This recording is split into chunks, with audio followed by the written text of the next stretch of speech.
We're going to start the program right now. There are a couple housekeeping items that I do want to tell you about before we begin. So when using the webinar, at the end of the presentations, we will open up for questions. Just make sure that if you do have a question that you use your microphone and test that beforehand. If you're unable to use your microphone, you can always type in the questions in the side panel of the webinar, and you can also raise your hand. Those are the options that you have available during the webinar itself. If for some reason that doesn't work, you can always send an email to me and I will get that to whoever the presenter is. My name is Kimberly Horndeski. My email address is kimberly.horndeski, and that's HORNDESKI @cpa.texas.gov. So just email me if you have any questions at the end, and we are about to start the webinar. I also have Cliff Shackelford here with me from Texas Parks and Wildlife, and I just wanted to let you know that this is a joint effort between the Comptroller's Office and Parks and Wildlife to sort of share and collaborate about the black rail. Good morning, everyone. This is Cliff. So I'll introduce our first speaker. Kimberly is with the Texas Comptroller's Office. The Comptroller is our state's chief tax collector and accountant. Kimberly's been with them for a little over a year, and she's a policy analyst, and I will turn it over to her. Thank you. So to begin this presentation, the first question that I'm typically asked when I'm doing any sort of presentation is, why is the Comptroller's Office involved in endangered species? And so I first want to get at that question for all of you who don't know. The one thing that we do here at the Comptroller's Office is we try to balance the two items of the natural resources of the state as well as the economy. And our Comptroller is very unique, and he doesn't think that these two items have to be on opposite ends of the scale, but we try to merge those two worlds together. So we try to promote the state heritage as well as the economy at the same time in the state. And that's the overall goal of our division at this agency. The way that we do that is we have twofold in what we do. First, we have the research program, and then we have a stakeholder engagement component. In the research program, what that is we fund contracts with state universities to sort of get more information about species. When a species is potentially listed as threatened or endangered, there's usually very limited information on that species itself. And so we really have to find out more so that we can cater to the needs of the species and make sure that Fish and Wildlife Service has the most up-to-date and accurate information available. And we prioritize our research projects based off of three things: the immediacy of the listing decision, and that's just basically how soon is Fish and Wildlife Service going to list that species. Is it going to be next year, or is it going to be about 10 years from now, or 5 years from now? The sooner that listing decision is, the higher it is on our priority list. Then we look at the existing data gaps. Is there a lot of information known about the species? Is there little information known about the species? How is that overall? And so with the gaps in particular, we try to make sure that Fish and Wildlife Service has the most accurate information so they can make the best assessment available. And the last thing that we do is we look at the potential impacts of a listing decision. So we try to figure out if it's going to affect a large area or a small area, or who's getting affected. Is it private landowners or a wide range of stakeholders all over the state? And then we do our stakeholder engagement component, and that's just sort of education and outreach like this webinar. So if we look at the black rail in particular, I'm going to sort of breeze through these kind of quickly. But in particular, when I look at this quote, I think it sums up those data gaps and information about the black rail best of all. And I love this quote from Brian Watts, because he pretty much says that this bird is just unique all to itself. There's very little information known about it. It's incredibly secretive. It's elusive. We all get very excited when we see it. I will say at our last work group meeting, we had one field trip, and that was the highlight of the trip, seeing one of these little guys running around. I will never forget that. So I think that this quote pretty much sums up, in essence, how much information we do know about the species. And if we look at that other main heading that I discussed when we are prioritizing things, it's the listing decision and when that time frame is coming. And if you look, this is sort of a rough outline provided by Whitney, which she will update as necessary and talk a little bit more about it. But when we look at it, that deadline is 2018. That's coming up pretty fast, so that's why it hit our priority list. And then I'm going to go over just in general those main threats that are identified. These are all from just general sites about the black rail, showing what we know and what we don't know. And one thing that's identified is wetland development as a potential stressor. And we know that we've lost a lot of our marsh cover since the 50s with urbanization and suburbanization. And as that coastal interface sort of expands, as the population, human population, sort of grows on that coastal region, it sort of shrinks that area where the bird can actually live. And that is a potential concern. And we do want to find that balance where we can have coastal development because we love our beaches, we love access to our natural resources, but we also want to preserve those species as well. Another thing that's identified is management conflicts. And that's just, in particular, there are certain things that are necessary, such as prescribed burns. We do find benefits to those, but we also need to sort of take in consideration when we do those burns and the length of time that we're doing those burns. So is it during breeding season or through migration, or certain times can affect the species more greatly than other times. Another item that's listed is chemical contaminants, and that's just exposure to certain pesticides, heavy metals, and as they are a marsh species or live within areas where it can have sediment deposits, that's a good way to sort of increase your exposure to certain contaminants is through that sediment as well. Nest predators, as we know, those are pretty much all the little guys who go out, and they get increased as there is increased urbanization as well.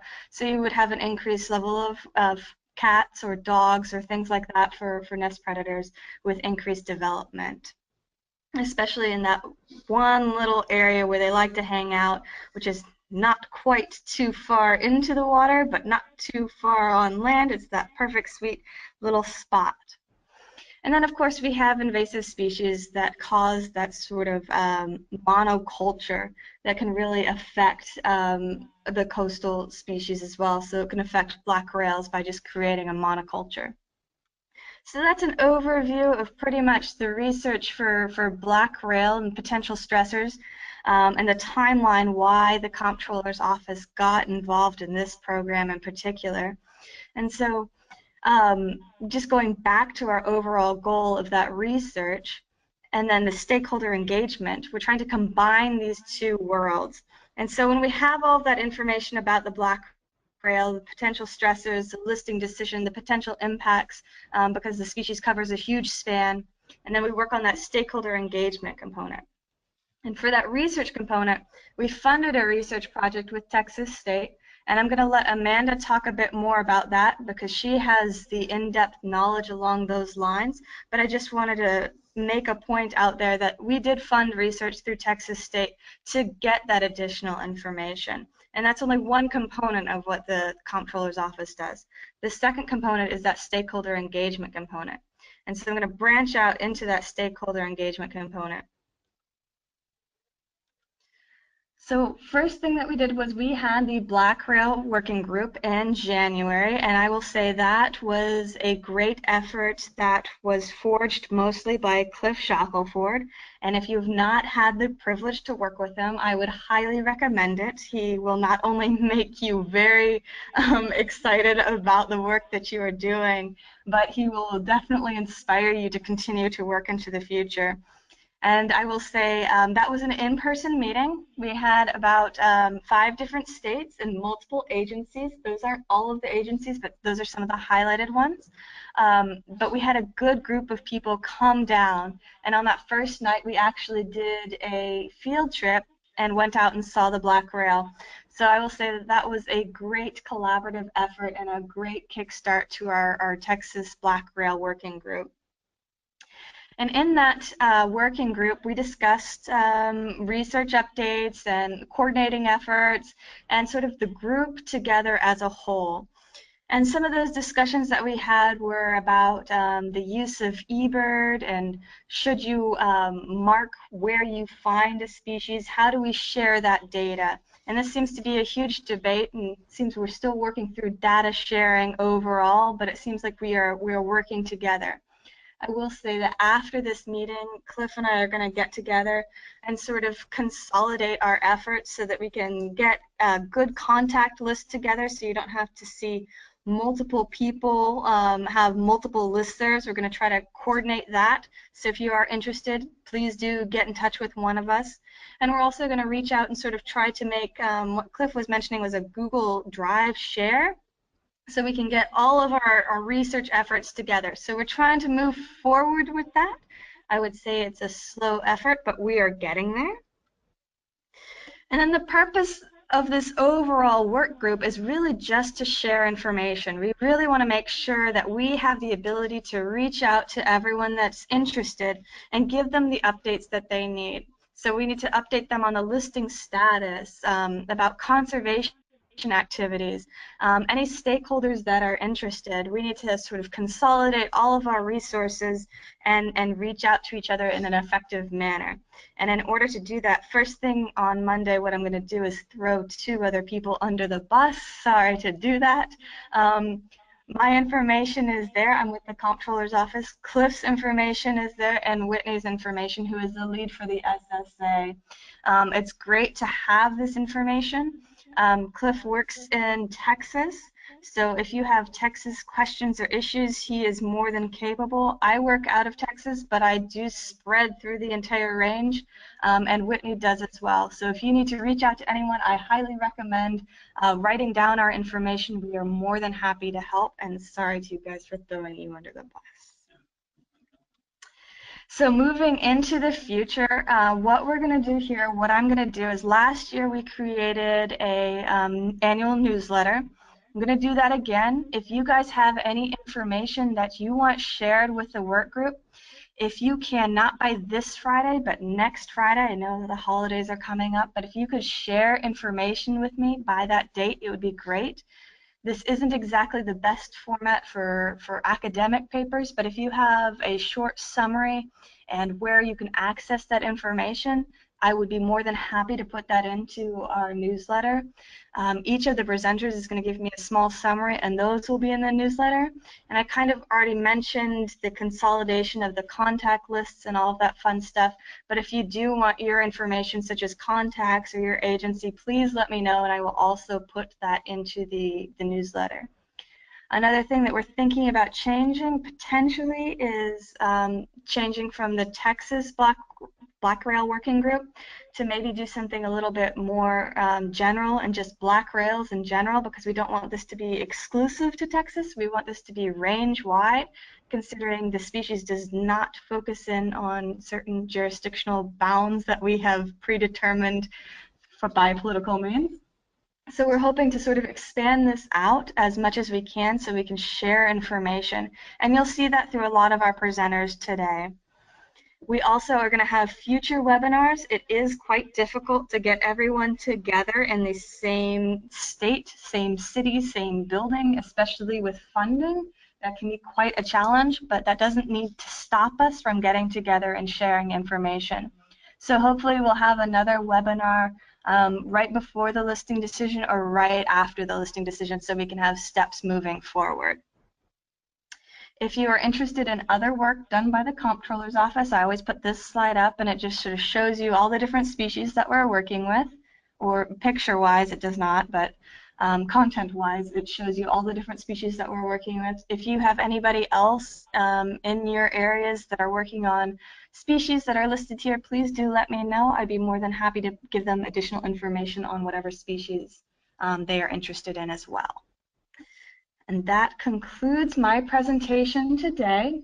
Are there any questions out there?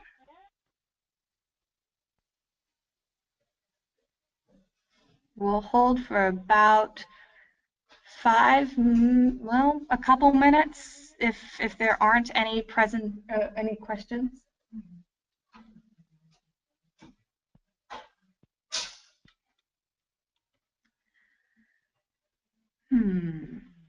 Okay. If you do have questions and are unable to access the, how do we see, oh, so we have one question. How do we see the past newsletter? Right now, I do not have it posted on the website or anything along those lines because it has to be accessible. So if you can just email me, I would be more than happy to share that information with you. So my email is down on the bottom of this slide, so please by all means do email me and I will give you a copy of that and the whole packet that we produced from the last meeting.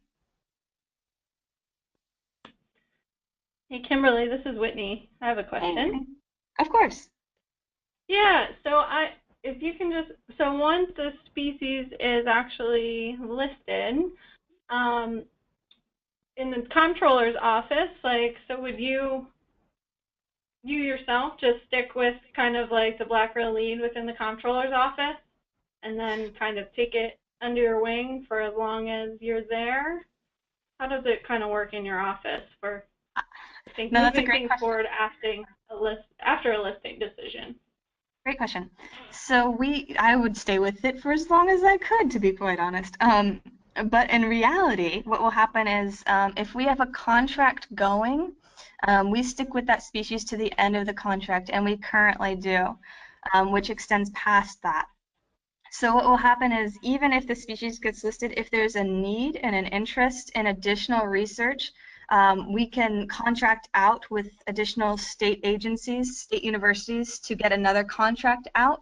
And our whole role and goal is to sort of see what the stakeholders need, see what is needed for the species, and then sort of work with individuals on those needs. So if there's additional need beyond the contract that we have right now, we would continue. So we continue as long as there is that contract and that need. We can work with either potentially listed threatened or endangered species, and we can also work with listed species. So we do assist in the downlisting or recovery of species, or for the research needs for that end. Okay, great. Thank you. So next up we have Whitney, and she's with the Fish and Wildlife Service. She's the biologist in Charleston, South Carolina, and she is the service's special coordinator on the Eastern Black Rail and McGillivray Seaside Sparrow. So Whitney, I'm going to turn it over to you. Thanks, Kimberly and Cliff. So my name's Whitney Least. Kimberly mentioned I'm over in Charleston, South Carolina, and we're the lead office for Fish and Wildlife Service, working on the species status assessment and listing package that's due out next year. And so I'm just going to give a brief update on the life history and habitat needs that our core team has worked through for the species status assessment. I don't know if I'll fill the whole time, but hopefully in case there's a few questions at the end, there'll be time for that. Okay. All right, so I know I can't see the participant list at the moment, but I'm sure there are several of you on here who I've either met in Texas back in January or were on our kickoff call for the SSA back in July. And so just for those of you who weren't, so the service kicked off a species status assessment, or SSA, for the Eastern Black Rail in July of this year. And this science-based document is going to inform Fish and Wildlife whether or not we should list the subspecies under the Endangered Species Act. And for this update, I'm just going to do the brief stuff of life history, as well as individual resource needs, are the two main components for the first section of the SSA. Okay. And so just the background, I'm sure several of you have heard this many times now, but it's always important to rehash. So the SSA is meant to be a single living document that is science-based and is really going to be the foundational document for all the services decisions for the species. So the first decision coming up is the listing decision, but after that, it's also we're supposed to refer back to it every time we do consultations if it's listed, when we look at funding for grants, and also permitting and recovery planning. So I'm working on version 1.0 right now for the SSA, but certainly given the involvement of folks across the subspecies range lately and the continued research that we want to do, and these great, info sessions that Kimberly has started putting together, I definitely know we'll have, important information to update the SSA within the next couple of years. So it's a focused, repeatable, and rigorous assessment of a species' ability to maintain self-sustaining populations over time. So that is the key piece of information that we're trying to get at in this document. And I don't know if, can you see my mouse when I do this, Kimberly? Yes, I can You're see. on mute. Yeah. Okay. So great. So there are three main parts to the SSA. We identify the species needs. Then we look at the current availability or condition of those needs to come up with a rank of current condition for the species in present day time. And then we evaluate what threats or stressors are influencing eastern black rail viability in different parts of its range, to then come up with basically an assessment of future species condition. And so to do this, we've been working with internal and external partners to kind of come up with these three key pieces of information. And I thought this would be helpful. So the eastern black rail range in the U.S. is basically east of the Rocky Mountains. So they start picking up here in southeast Colorado in the Arkansas River Valley, and then across this whole portion of the rest of the U.S. is the accepted eastern black rail range. And they also go into the Caribbean and Central America. And so these red numbers I have, this is a map of the Fish and Wildlife Service regions. And in red are the numbers of people from those different regions who are on our SSA core team. And because it's a science-based document and I'm the lead for the bird, I thought a lot about who to ask to be on the core team, because obviously not many people have experience working with black rails. And from what we do, it's pretty limited. These members are also, I should have said that first, from either Fish and Wildlife Service or state wildlife agencies. So they are all government employees.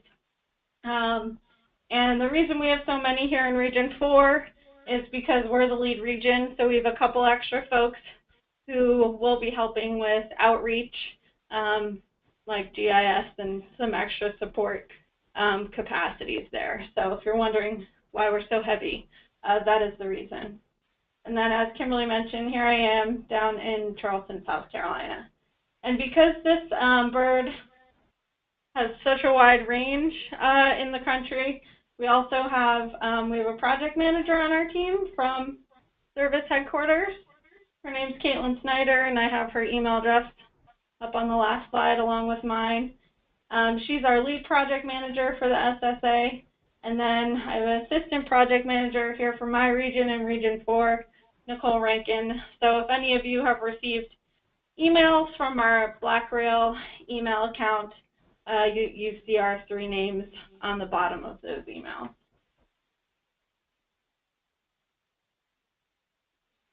All right, so I talked a little bit about the range of the subspecies, but I'm just going to give a very short taxonomic slide overview, because that's basically important in our assessment. So the black rail is a member of the rail family, which includes rails, gallinules, and coots. in the Gruiformes order, which is rails, cranes, and their allies. So the family, with current taxonomic standing, if you will, contains about 34 genera, and within those 34 genera, 142 species that are currently surviving or very recently extinct, the couple.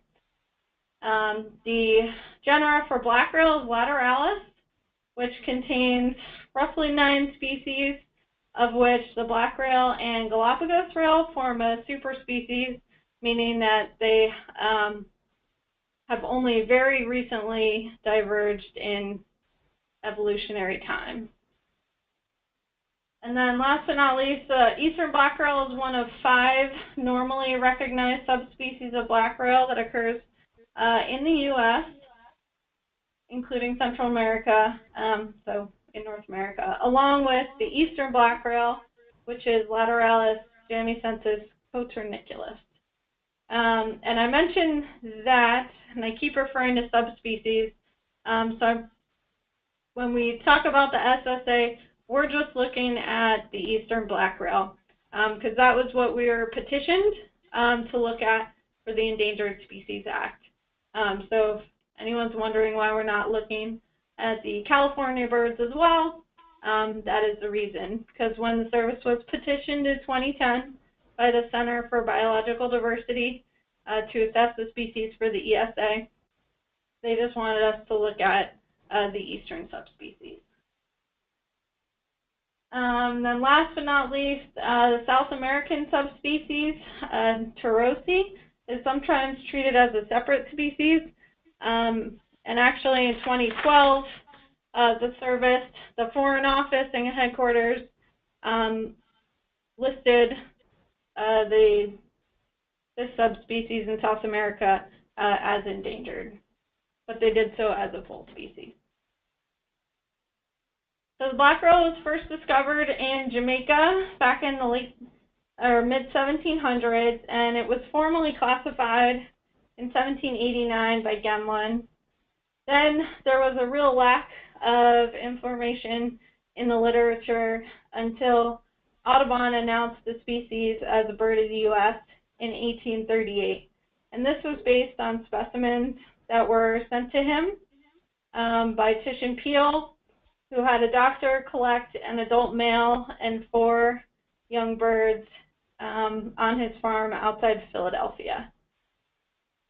And over time, there's just, because it's so secretive and elusive, as Kimberly was mentioning, there's just been a real lack of information done on the species. And so what we have for occurrence records, you know, across the last couple hundred years is really a lot of anecdotal information for sightings or when a bird was come across, especially while hanging in some of these really old wet fields.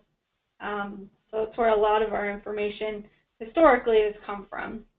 A little bit in the literature as well, you'll see it referenced to as the least water hen, the little black rail, little red-eyed crake, or the black crake. But more especially today, black rail is the standard common name. Okay. In terms of lifespan, there's no information on the lifespan for the black rail from the Bird Banding Lab out of Patuxent. An article back from the early 90s, they had a male, so this is the California subspecies in Arizona, that was recorded as at least 2.5 years old. And I did see on the species page on the Red List website last week that they actually list a generation time as 3.7 years. So I'm going to be following up on that. I just came across that information. So the core team, we've been reviewing the literature, and one of the important pieces is deciding on, what our life stages are, when they start and end, approximately how long they are, so we can determine, what the annual life cycle is like. So we've identified, as typical for a bird, four stages for the eastern black rail in general, egg, chick, juvenile, and adult stage. The egg stage is approximately 26 days, which includes laying and incubation. Then once the egg hatches, we jump into the chick stage, and we cut this off at when the chick obtains its juvenile plumage and is capable of flight, which can take up to a month and a half or 6 weeks. Once the bird obtains juvenile plumage, moves into the juvenile stage naturally, and this lasts until the individual reaches sexual maturity the following year, which could take up to 10.5 months. So it's presumed that, by a year old, a bird is sexually mature, at which stage they become an adult. And here's just a nice, I should have moved my mouse, but this is a photo from Jennifer Wilson of a chick that here you see this little white spot on the tip of its bill. That's the egg tooth. I think this chick was about 2 to 3 days old. Yep, 2 to 3 days old. And then you can see it's just this little small, fluffy, it's natal down plumage, little fluff ball, really. And so this is typically what rail chicks look like, not just the black rail, but also chicks of other rails in North America. And then here's a photo of an adult. You can see this nice chestnut brown nape on this bird, the really characteristic red eye, as well as the white speckled on the feathers and the nice slaty gray underneath. I'm going to apologize for the next slide, but again, this is a giraffe, and we've talked a lot about it. Don't worry too much about the words, but combing back through the literature, as well as Barry Taylor back in the late 90s put a fantastic rail guide together. So we've pulled a lot of information from that to walk through what we know about the life cycle for this bird. So as I mentioned, the egg stage is about 26 days. Really important is the clutch size has a wide range, but they have a fairly large clutch size. So 4 to 13 eggs with an average of 7.5 eggs per clutch. The nest is usually a bowl constructed of fine stem marsh grasses or rushes. It can be live or dead material, and it usually is a canopy, which provides protection from predators, form of camouflage. Also helps regulate temperature inside the nest. And some nests, but not all, but a lot of them usually they build kind of like a ramp leading up to the nest.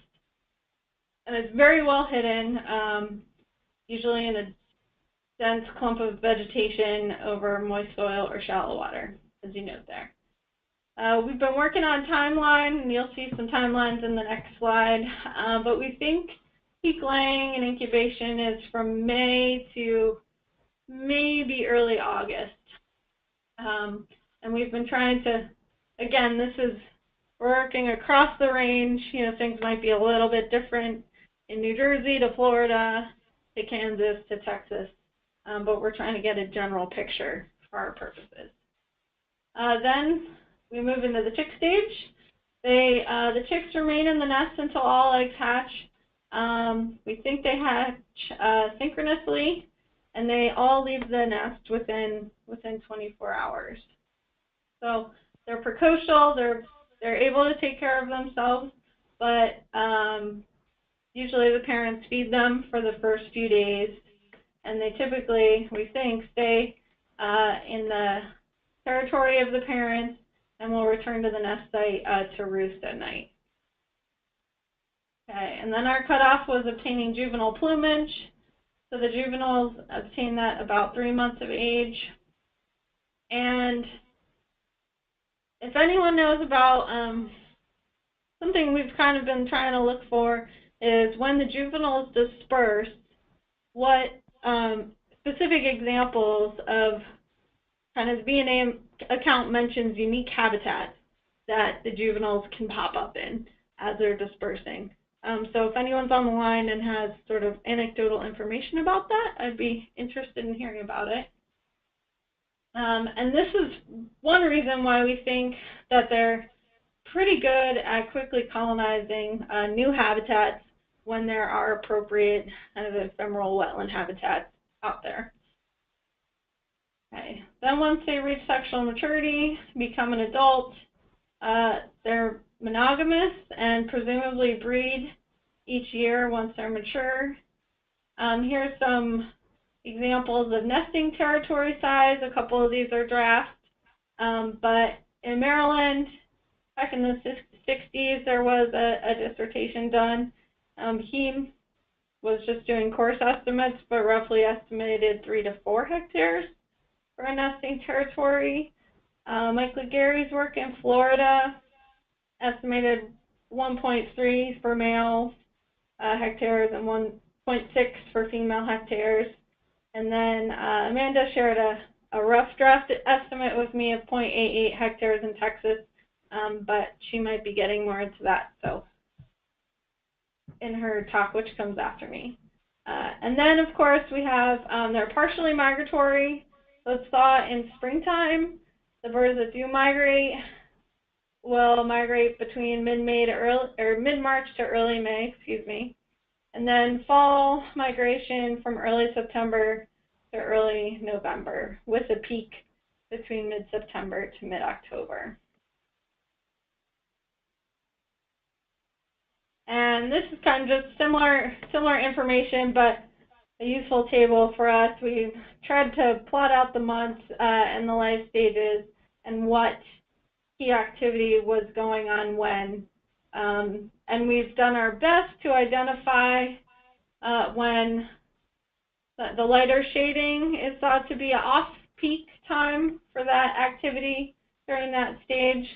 So there is evidence of some clutches being laid during April, but that it really picks up in May.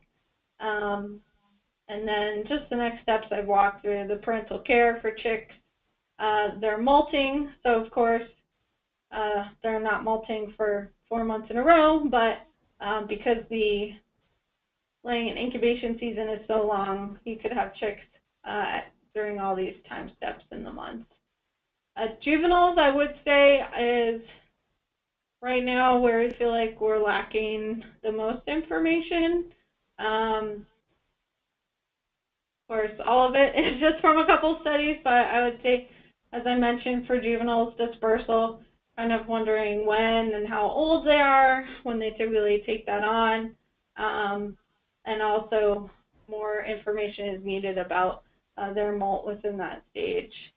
And then for adults, fortunately, in the last couple of years, as I mentioned, people have been doing more research, so we've gotten a better idea, especially after Mike Legary's work in Florida in the 90s, and now Amanda's work in Texas, and Christy Hand has done some work here in South Carolina. We've been able to get a little better idea of time frame for some of these key activities for the adults.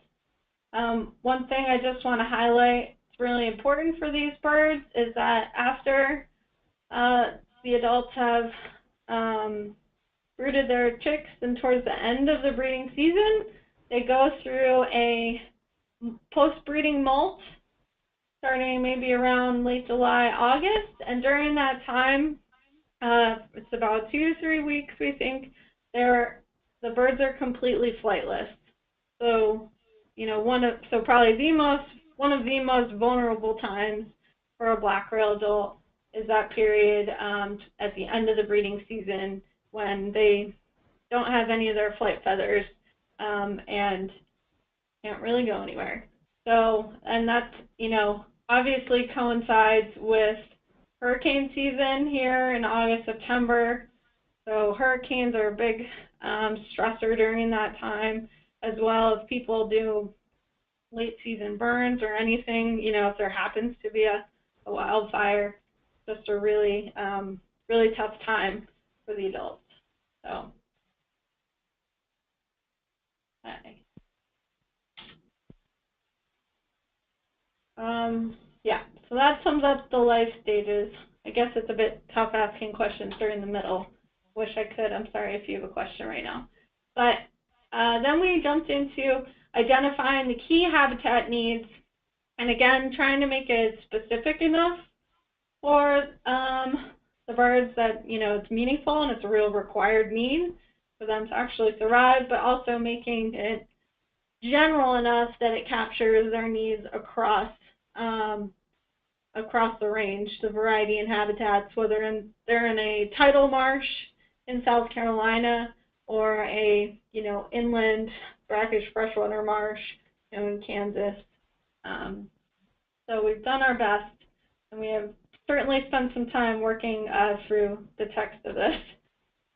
So the first one, really the most key element, is that they need particularly dry to saturated substrates, more on the saturated side, interspersed with or adjacent to very shallow water.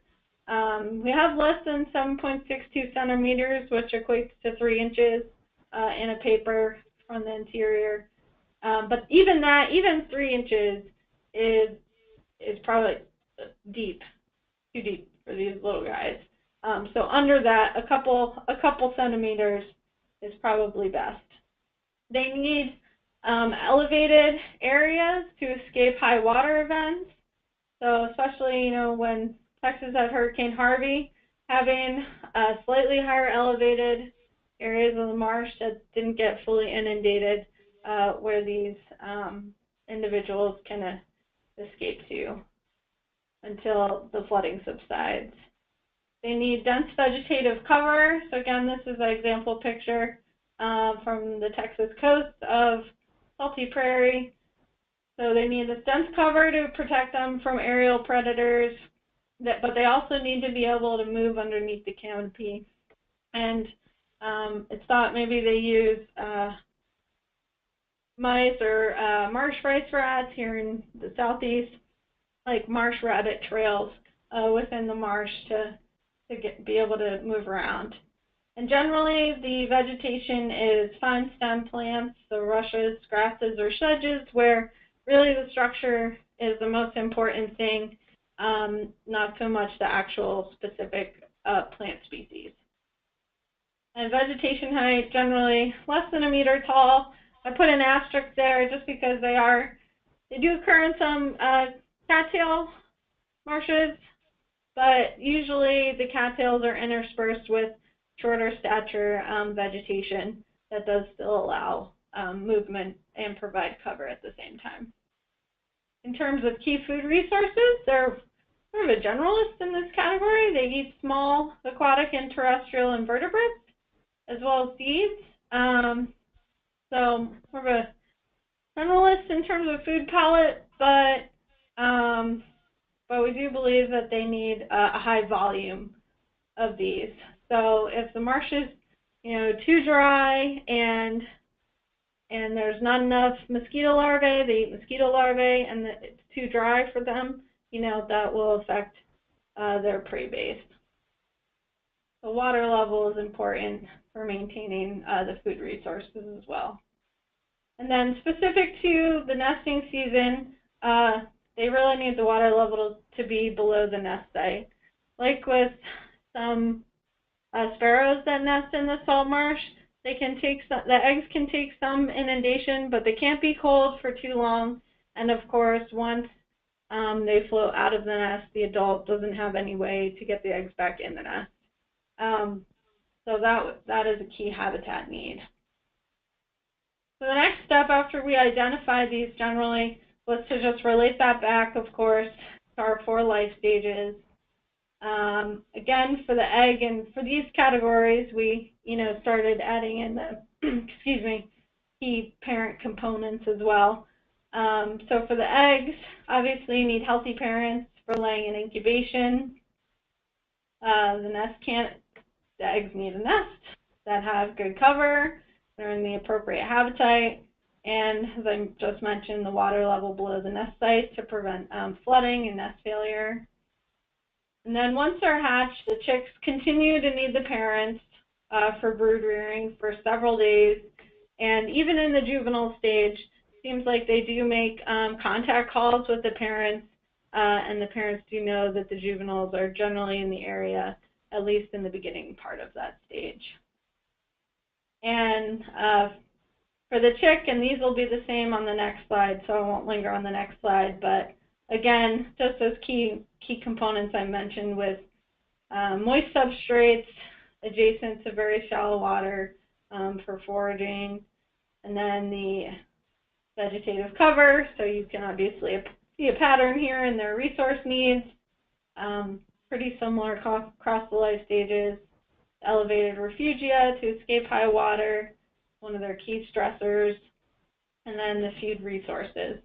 And these last four here under the chick stage are the same ones outlined on the same table for the juveniles and adults. So that really sums up the first part of the SSA, so identifying the key life cycle and life history needs for the birds. And so right now we're in the second part, second and third parts really, the really key parts of the assessment, you know, getting at the viability component. Are these birds viable in their current populations over time? And so our current steps that we're working on are establishing analysis units for these birds. You know, we can look at the whole range and generally see patterns where, you know, detections are clustered in certain states here and there. But with a lack of really extensive data on the species, you know, we're looking at sort of general patterns and trends in the data over time as best we can. And once we come up with solidifier analysis units, and just telling you now, they're probably going to be at a pretty large geographic scale. But once you do that, you know, again, taking the data and seeing what kind of trends or change over time we can do. Obviously, for this species, we do not have concrete population estimates or anything like that. So it's, you know, really been a presence sort of analysis so far. But we recently had several folks submit data to us, and several of you are on the phone, and thank you so much. I'm so grateful. We're excited about kind of putting it all together and seeing what we can come up with for this bird. But so the data sources for these three key steps are first, two literature compilations, one done for the interior U.S. By Brenda Smith-Patton from Oklahoma, who's speaking later today, and the other one done for coastal U.S. states, performed by Brian Watts of the Center for Conservation Biology at William & Mary, who's also speaking later today. And then raw survey data. So I just, you know, I want you to know what we're working with and kind of how we're doing our best to capture these changes across the range. And not, obviously I'm here in South Carolina, so I talk to the Southeast folks a lot, and we're doing our best to make sure we get all the information we can from all the regions. So the survey data submitted to us in alphabetical order. We got Florida, Georgia, Kansas, Louisiana, North Carolina, New Jersey, Oklahoma, South Carolina, Texas, and Virginia. And if you are on the phone and your state is missing, or you think you have raw survey data that could be useful to the effort, please feel free to get in touch with me.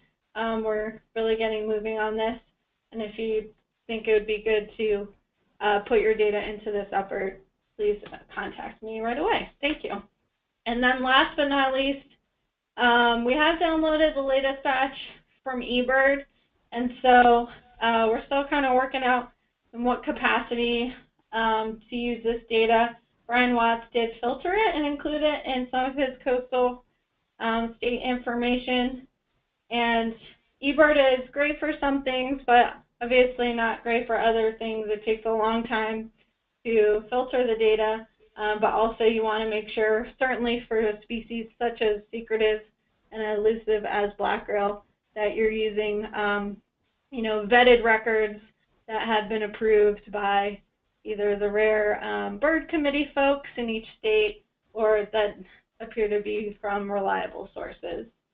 So that is currently what we are up to. And as Kimberly showed in her timeline, we are in the middle of the analysis and working on the report, and I'm hoping by Christmas we are sending it out to our peer and partner reviewers, which will be several of you are on my list. And then we've got a recommendation meeting coming up in the early months of next year. And at the latest, the proposed decision will be published in September of next year in the Federal Register. Once we make our proposed decision, as you can imagine, it takes a long time to get all the materials together for the Federal Register and get things surnamed and signed up at headquarters. And for Black Rail, which is in 5 service regions, to go through those regional offices as well takes quite a bit of time. So that's some of the reasons for the timeline and the way it is. But here is my contact information again. So feel free to shoot me an email. I will do my best to respond somewhat quickly. The SSA is taking a lot of time.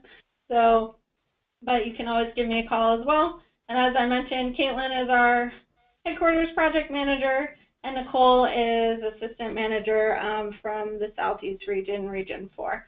And you can also shoot them an email if you have kind of specific timeline questions or kind of SSA process related questions as well.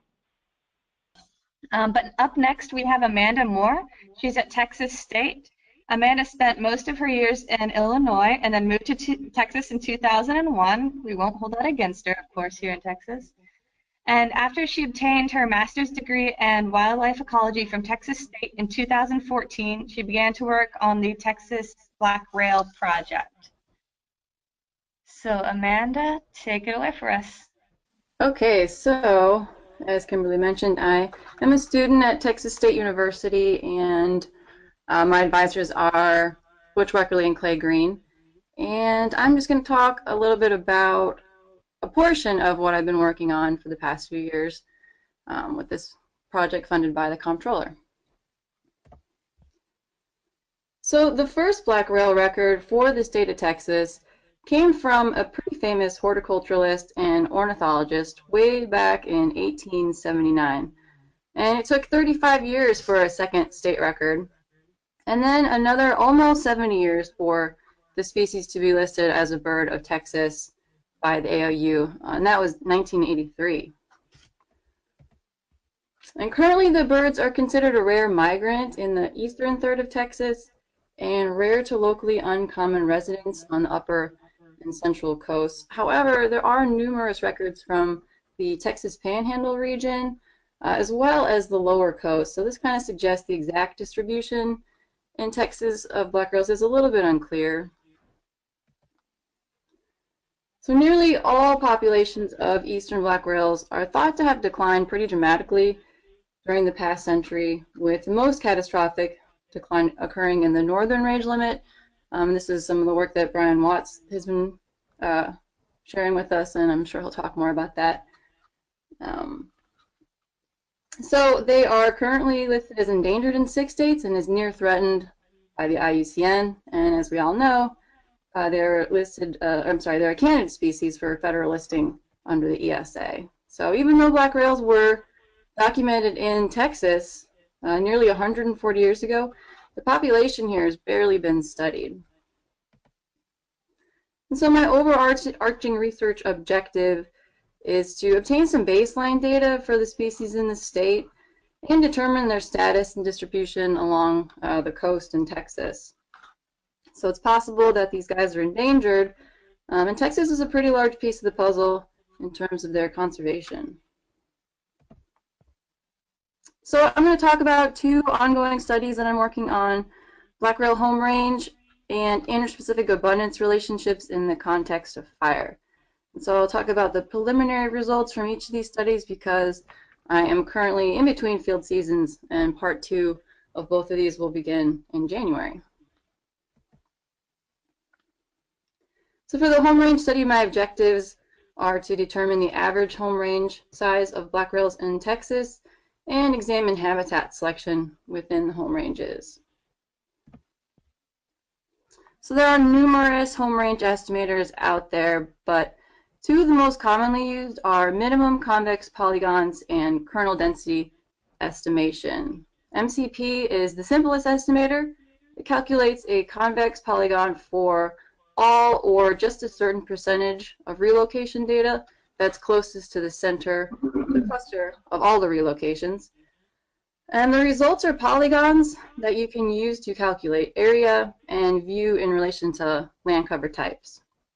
And then KDE is a statistical technique used for estimating an underlying probability density function. So in other words, you can use it to predict where an animal occurred but was not observed. And the resulting home range map shows you intensity of use of an area. So for this part of the project, I captured birds and conducted radio telemetry at San Bernard National Wildlife Refuge, which is just south of the Houston area. And we used two different capture methods, both conducted at night. The bottle line or drag rope method was used up until the end of March, and then we switched over to what we're calling the call playback lure method. And this is once nesting season kind of begins, and so we can avoid trampling any nesting birds. And the way this method works is we go out, probably works best about an hour after dark, and we play calls on our phones, black rail calls, until we get an individual responding to us, and then we kind of approach that bird and play calls, sort of harass it with call playback until it seems to kind of like finally get fed up and it pops out of the vegetation, upon which we are able to catch the bird with this small fish tank net, and a couple times we just use our bare hands. After obtaining morphometric data and taking a feather sample for stable isotope analysis, I attached a 0.9 gram radio transmitter with Loctite epoxy gel directly to the bird's back. And then I hold the transmitter in place for 5 minutes and then place the bird in this observation chamber, also known as the green room, which is actually just a little froggy pop-up hamper.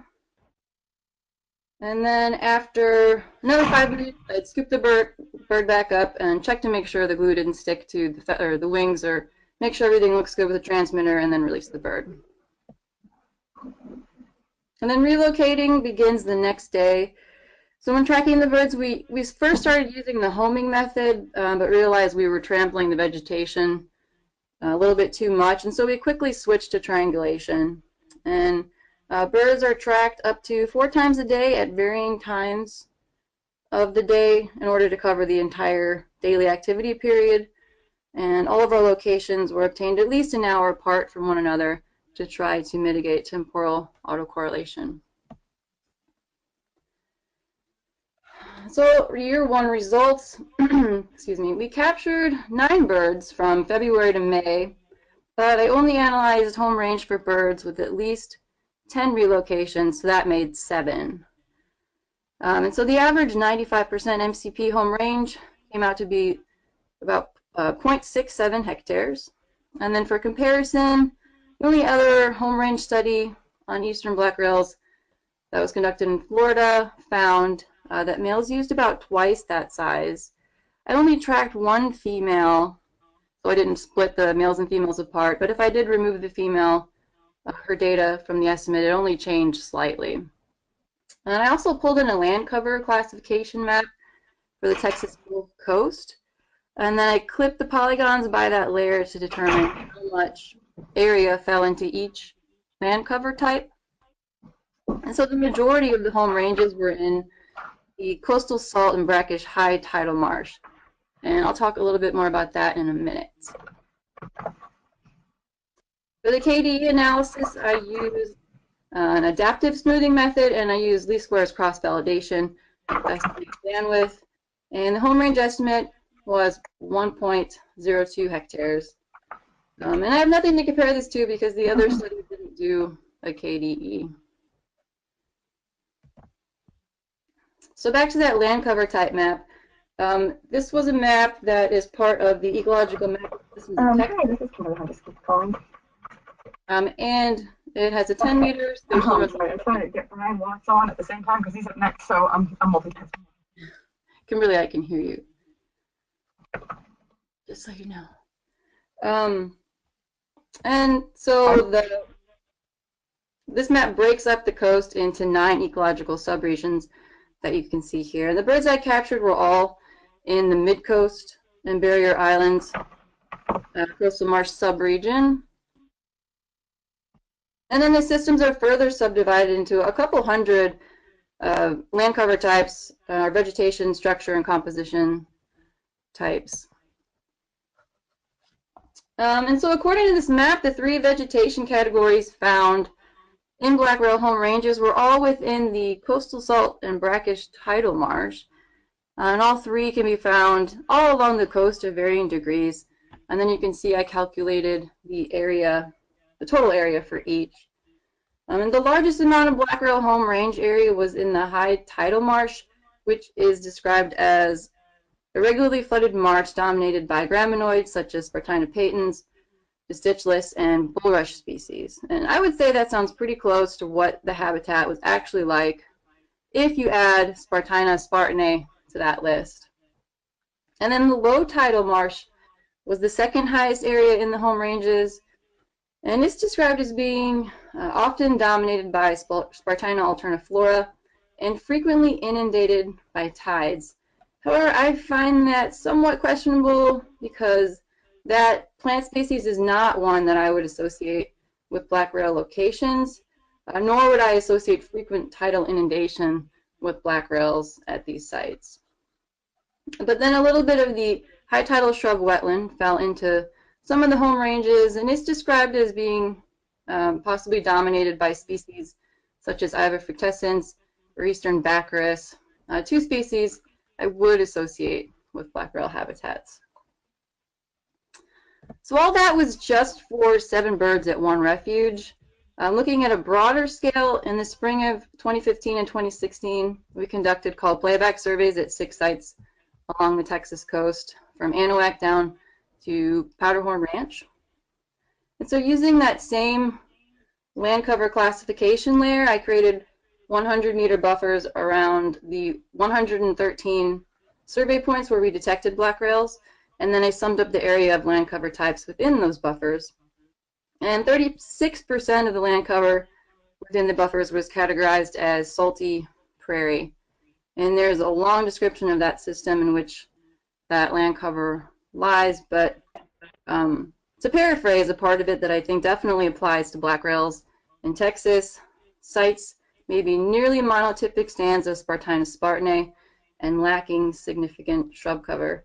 So I think that seems to describe a lot of the areas where we're finding the majority of Black Rails. So here are some pictures and descriptions of where we're finding Black Rails in Texas. So highly saline areas interspersed with clumps of Spartina spartanae and some of the salty succulent forbs like Batis and Salicornia. And then also intermediate to brackish areas dominated by Spartina and sea oxide daisy. Other intermediate to brackish areas contain a lot of the woody shrubs, either eastern baccharis or Iva. And then some areas actually have a weird mixture of fresh to intermediate species, a little bit of cattail, and a mixture of other graminoids. So it seems they can be found in anywhere from fresh to saline habitats. And as Whitney mentioned, vegetation structure is more important than the plant's composition. And then perhaps most importantly, the habitat from the perspective of a black rail. So lots of fine stem plants and either moist ground or up to a few centimeters of standing water.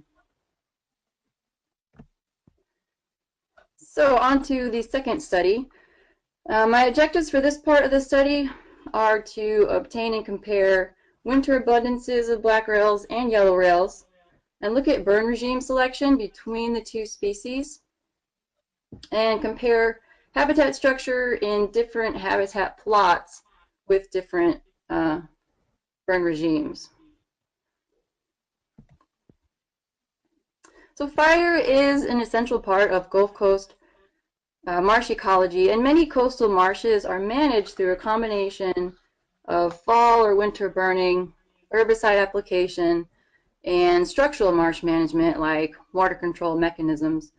And there are many purposes for burning the marsh depending on management goals, but some of the common ones are limiting the encroachment of woody or dominant plant species, improving habitat structure for wildlife, or to stimulate the seed production of food plants for waterfowl. So fire in coastal Texas hasn't really been consistent throughout history. Before the influences of humans, marshes were most likely subject to natural fires through lightning strikes, as they still are today. And studies have found that Native Americans practiced regular burning of coastal grasslands. And actually, early European settlers continued the controlled burning practices of the natives. But as the human population increased, so did cattle.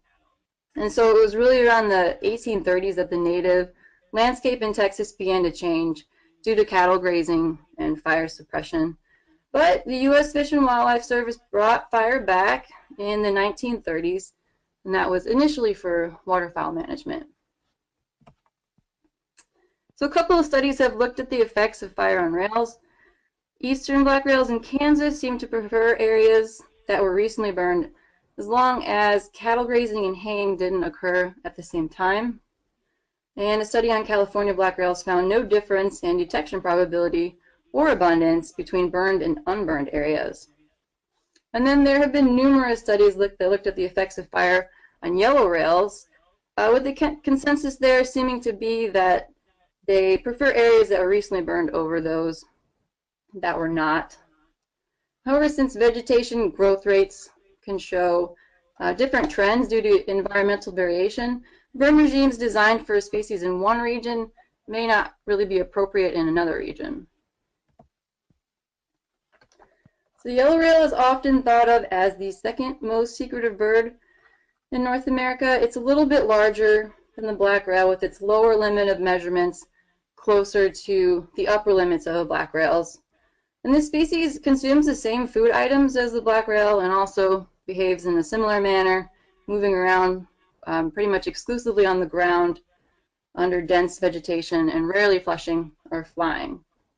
And this species is listed as endangered or threatened in several states and as a species of conservation concern in Canada and by U.S. Fish. So all the rail species that occur in Texas have at least partially overlapping ranges. Clapper and king rails are very similar in morphology, and the ranges almost completely overlap, but they avoid competition because clappers prefer the saltwater marshes and the kings prefer the fresher areas. And there's one study in literature that looked at the co-occurrence of California black rails and Virginia rails, and the authors found no evidence of competitive exclusion, and actually the two species were found together more often than they expected. These two rail species have large morphological differences in their bill and leg length, and so they thought maybe this was facilitating resource partitioning. So the winter ranges of yellow rails and black rails overlap, and when we're out bottle lining for black rails in the winter, we end up flushing a ton of yellow rails. And so Jennifer Wilson had the idea to incorporate them into the study, which was originally just going to look at burn regime selection, but since the two species are quite morphologically similar and they have similar diets, we also started wondering if maybe some sort of interspecific competition could be occurring. Perhaps since yellow rails are larger, they might displace the black rails from their winter territories. And so for this study, I'm also conducting this at San Bernardino National Wildlife Refuge, where we have delineated 6 plots that differ in years since they were last burned. And what we're doing is systematically bottleneing I'm not each sure what to click on though. in attempts to mark and recapture black rails and yellow rails. And so we're aiming to sweep each plot 4 times each winter, with about a 2-week rest period between subsequent sweeps in a single plot. And then vegetation surveys are conducted You can still the hear me? next day at each spot where we capture a bird. So just to give you a visual representation of what we're doing, here's an example of our results from one of the plots. So each line is a track where we walked, and the colors indicate different nights, and then the little bird icons indicate where we captured each bird. And so ideally, we want to systematically cover the whole plot, sort of the way you'd mow a lawn, but remember it is night, and we're out on a refuge, so it's really dark. We do set posts with reflective tape on the corners and midpoints of the plot, and we try to spot these when we walk, but it's a lot easier said than done. But we were able to manage to never cross the same path in a single night, so that was good. And the area we missed there in the middle was a clump of eastern baccharis, and so we oftentimes have to navigate around stuff like that. And so my year 1 results, between January 23rd and March 27th, we captured and banded 10 black rails and 48 yellow rails. We ended up recapturing 7 of the yellows and just 1 of the black rails. And so the x-axis here is years post-burn. So we had 2 1-year plots, 1 6, 1 4, I'm sorry, 1 2, 1 6, and 1 4-year plot.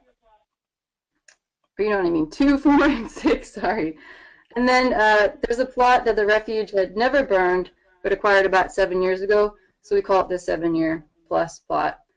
And so we captured the most black rails in the 4-year since burn plot, and the most yellow rails in the 1-year plot. However, we did capture a pretty high number of yellow rails in that 6-year plot.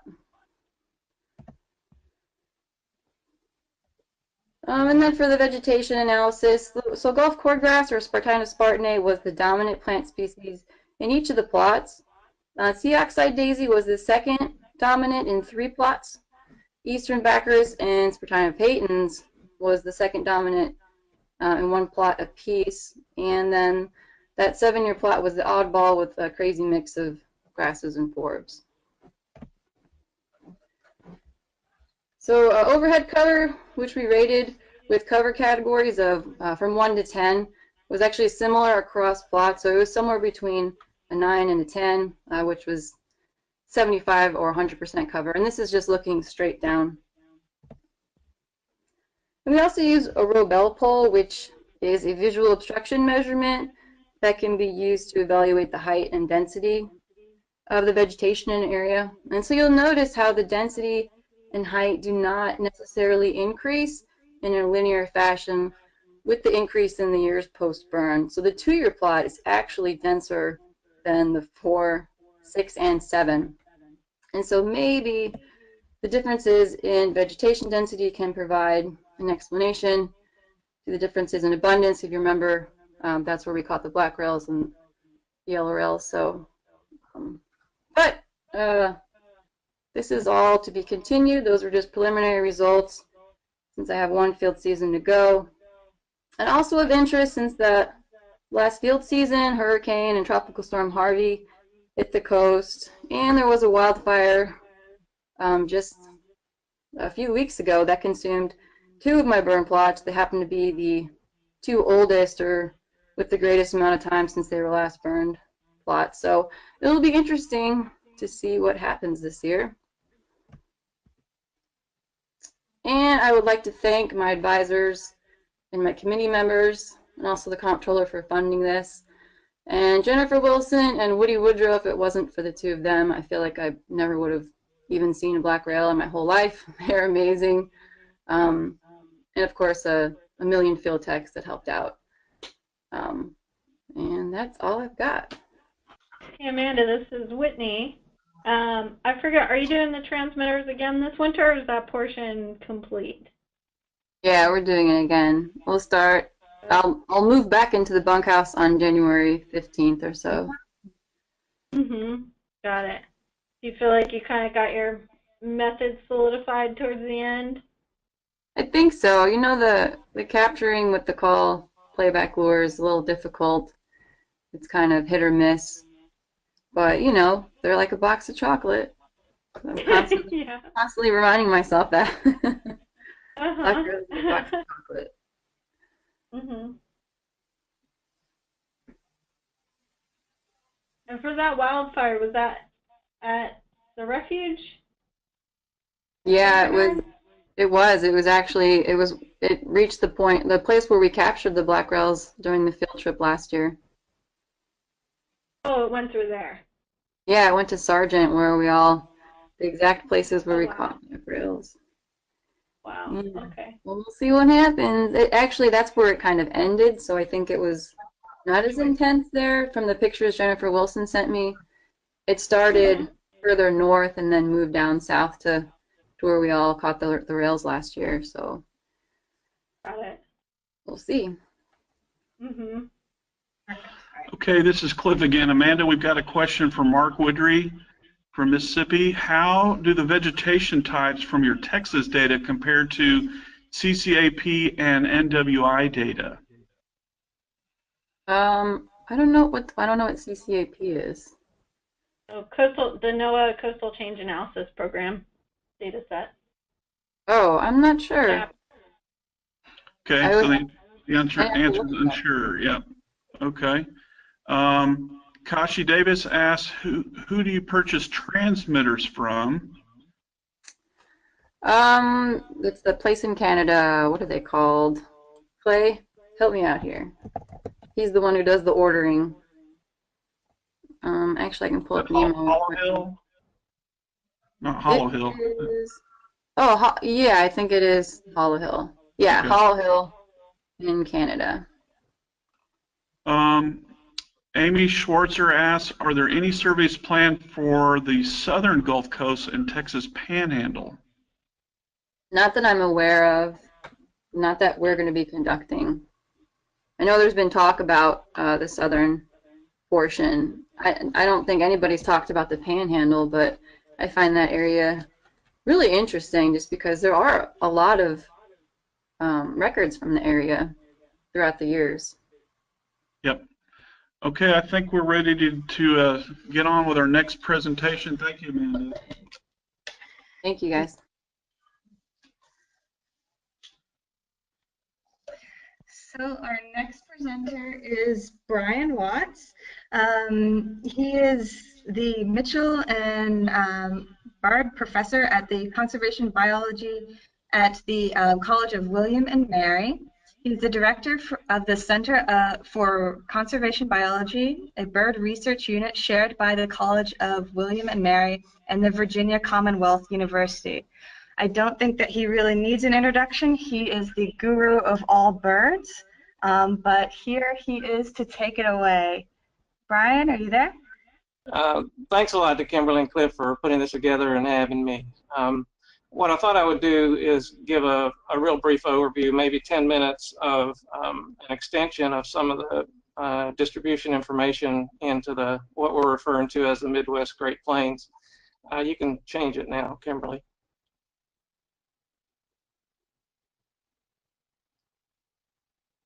Are you able to page down? Let me see. Yeah, maybe that. Okay, there we go. Yeah, got it. Yeah, I think as Whitney indicated, there are several subspecies of black rails that have been identified. The most wide-ranging is the eastern black rail. We spent time in 2016 trying to look at the historic distribution of the Atlantic and Gulf Coast portion of the U.S. range. But still an open question has been sort of the Midwest Great Plains, although as I think Whitney indicated, there are a couple of pieces that have treated this. You might be familiar with the Hands et al. 1989 paper that looked at this region, and then more recently the Smith-Patton and Patton 2012 literature review. What I've tried to do is to build on those to get a better picture of distribution within this broad region. Let's go to the next one.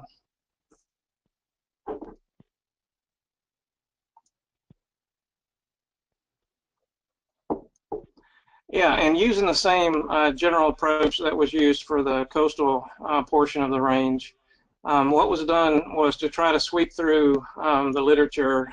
We've now scanned maybe 10,000 plus journal issues, hundreds of thousands of journal articles. We've looked at the broader literature, and that was used to come up with a working bibliography of the Eastern Black Rail, which now has about 1,600 citations.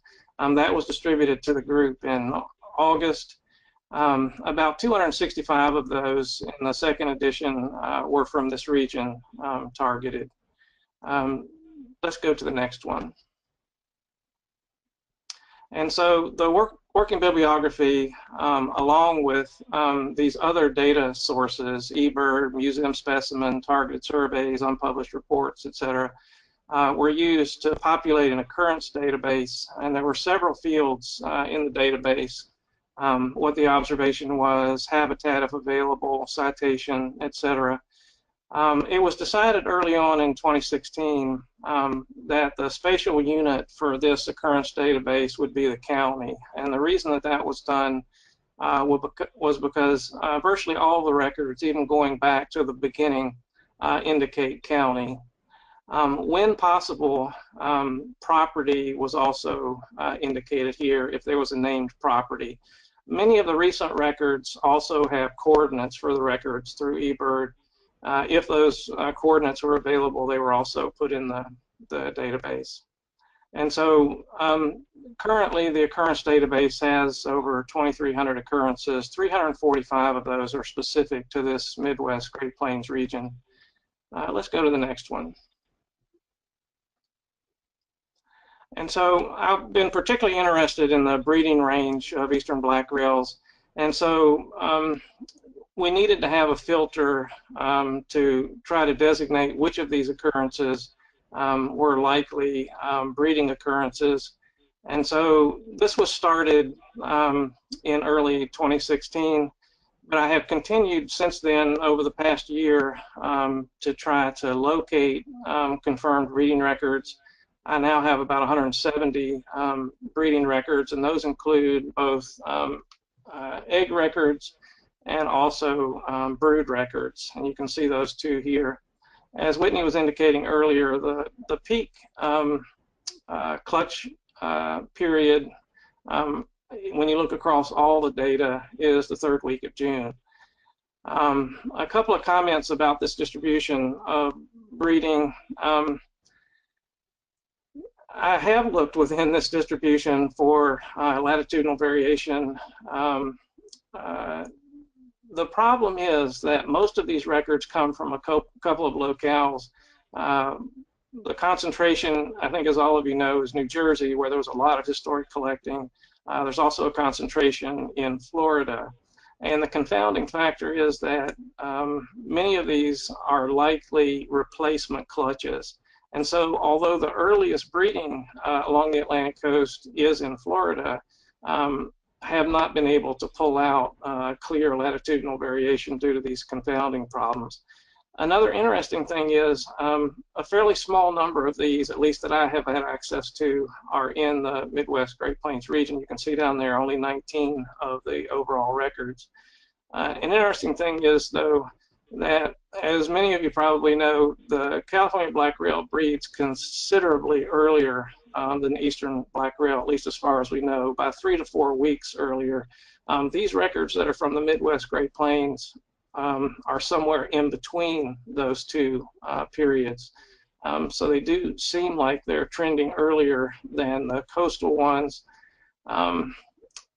But there's not enough data at this point to say. I do think it has implications for arranging breeding surveys and so forth. So it is important, but the information that we have is fairly limited.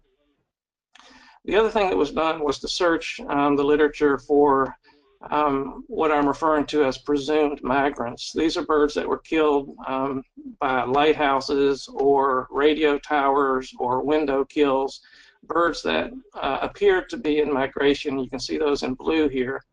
The problem that we face with black rails is like with all of these migrants, where we have overlap, or we believe we have overlap between migration and breeding, and so that makes it difficult to split the early portion of the breeding period.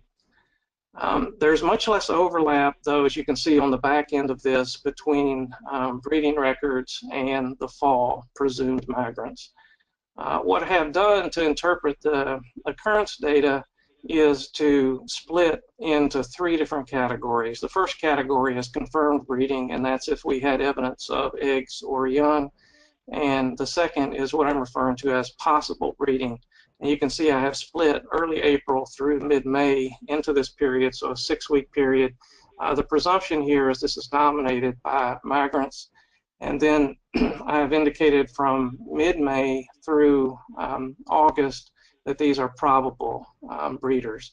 So I have used this as a filter, 3 different categories to filter the occurrence data. We talked about this at the New Bern meeting, and I think my confidence has only grown as more information has been discovered in terms of the breeding phenology, that these 3 categories are maybe about as good as we can do in terms of splitting those 2 early periods. Okay, let's go on to the next one. And so the occurrence database was then filtered through to look at distribution, which I'm presuming to be breeding. We'll look at that in just a moment. I've also carried through some habitat use information when that was available, and I'll mention that just briefly. Let's look at the next one.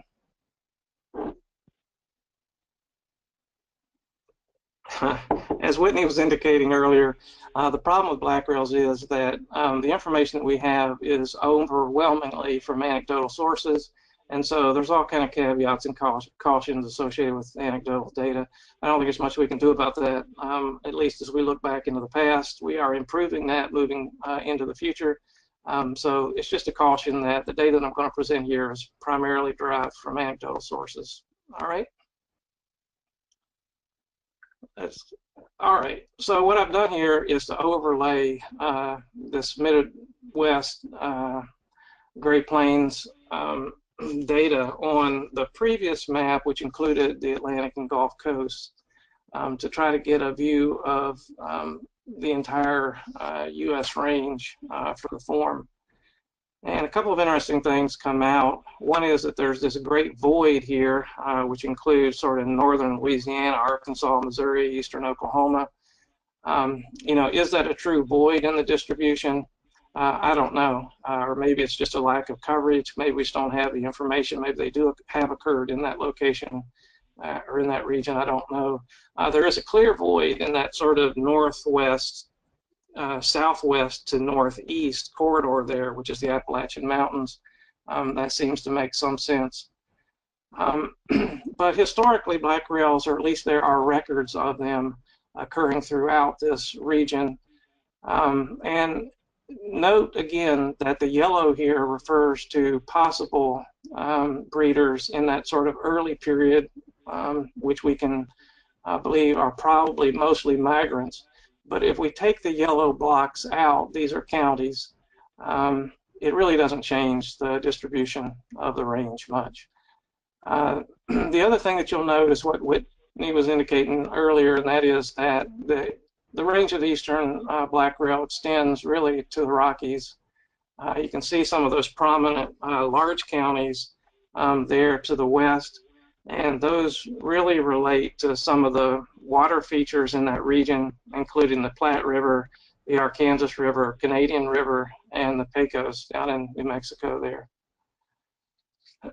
There are a fairly large number of counties, at least a surprise to me. Almost 300 counties, when you look at the entire range, have had some record of black rails historically.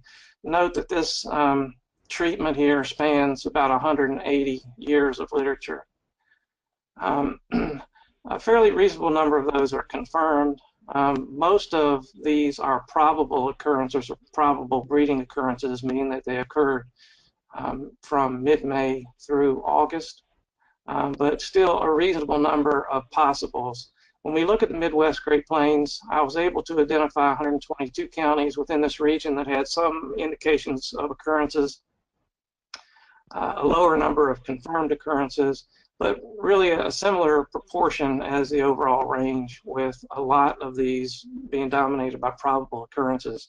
The species is very difficult to definitively determine breeding, so it's not a surprise, I don't think, that most of these would fall in the probable category. Let's go on to the next one.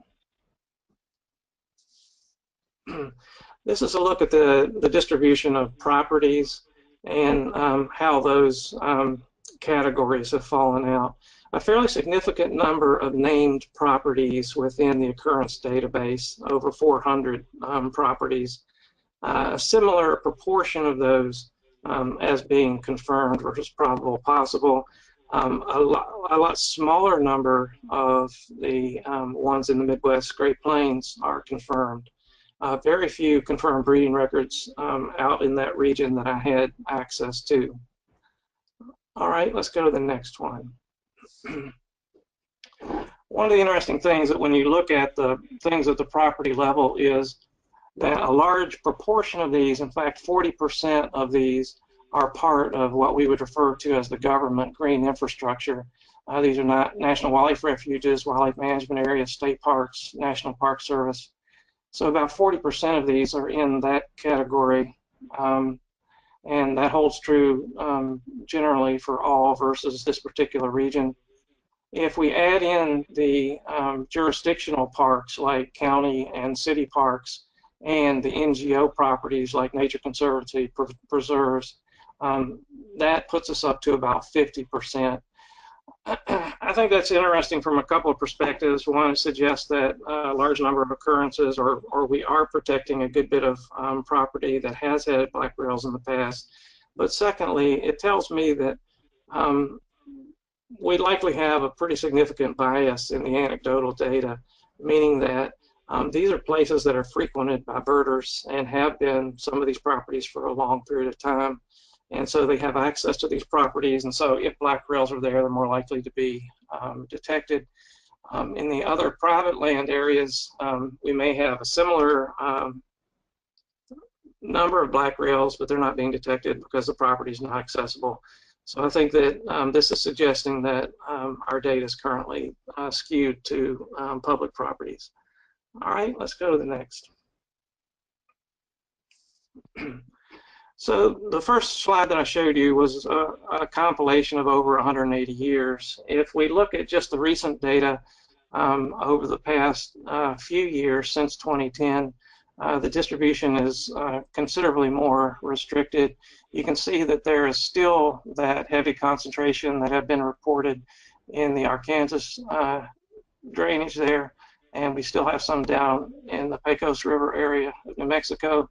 But other than that, we have a few occurrences that are primarily associated with significant water features on the landscape. So much reduced from about 300 counties down to about 70 counties throughout the entire range. All right.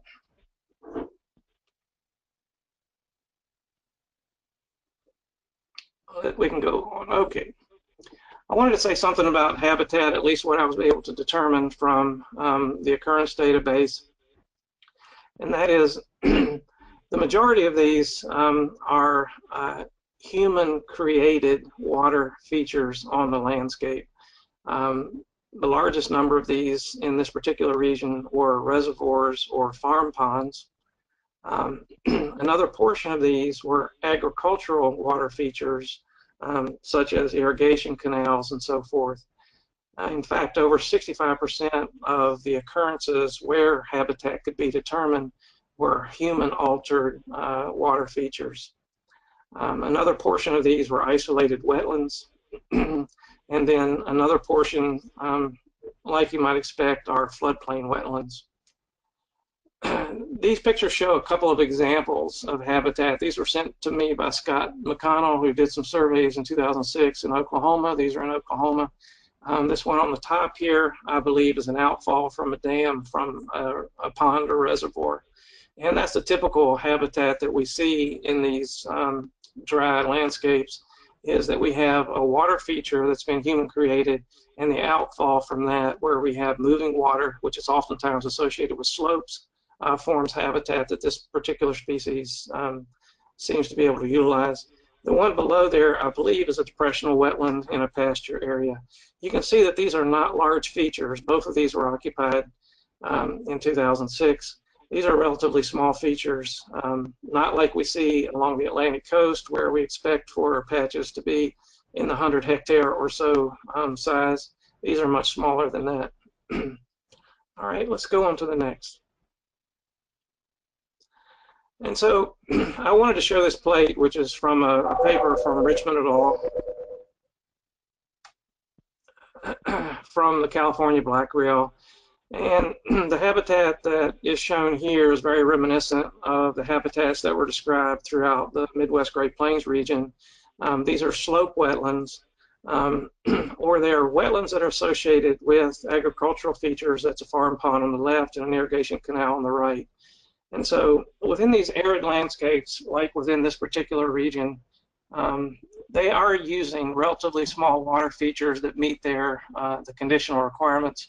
And the situation is very similar to the situation that California black rails are currently seen in.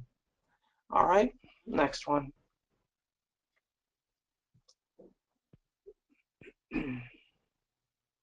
So I'll just summarize. Throughout the Midwest Great Plains portion of the breeding range, black rails were historically widespread. There are a number of those occurrences in the past that have occurred on conservation lands, particularly government-owned lands.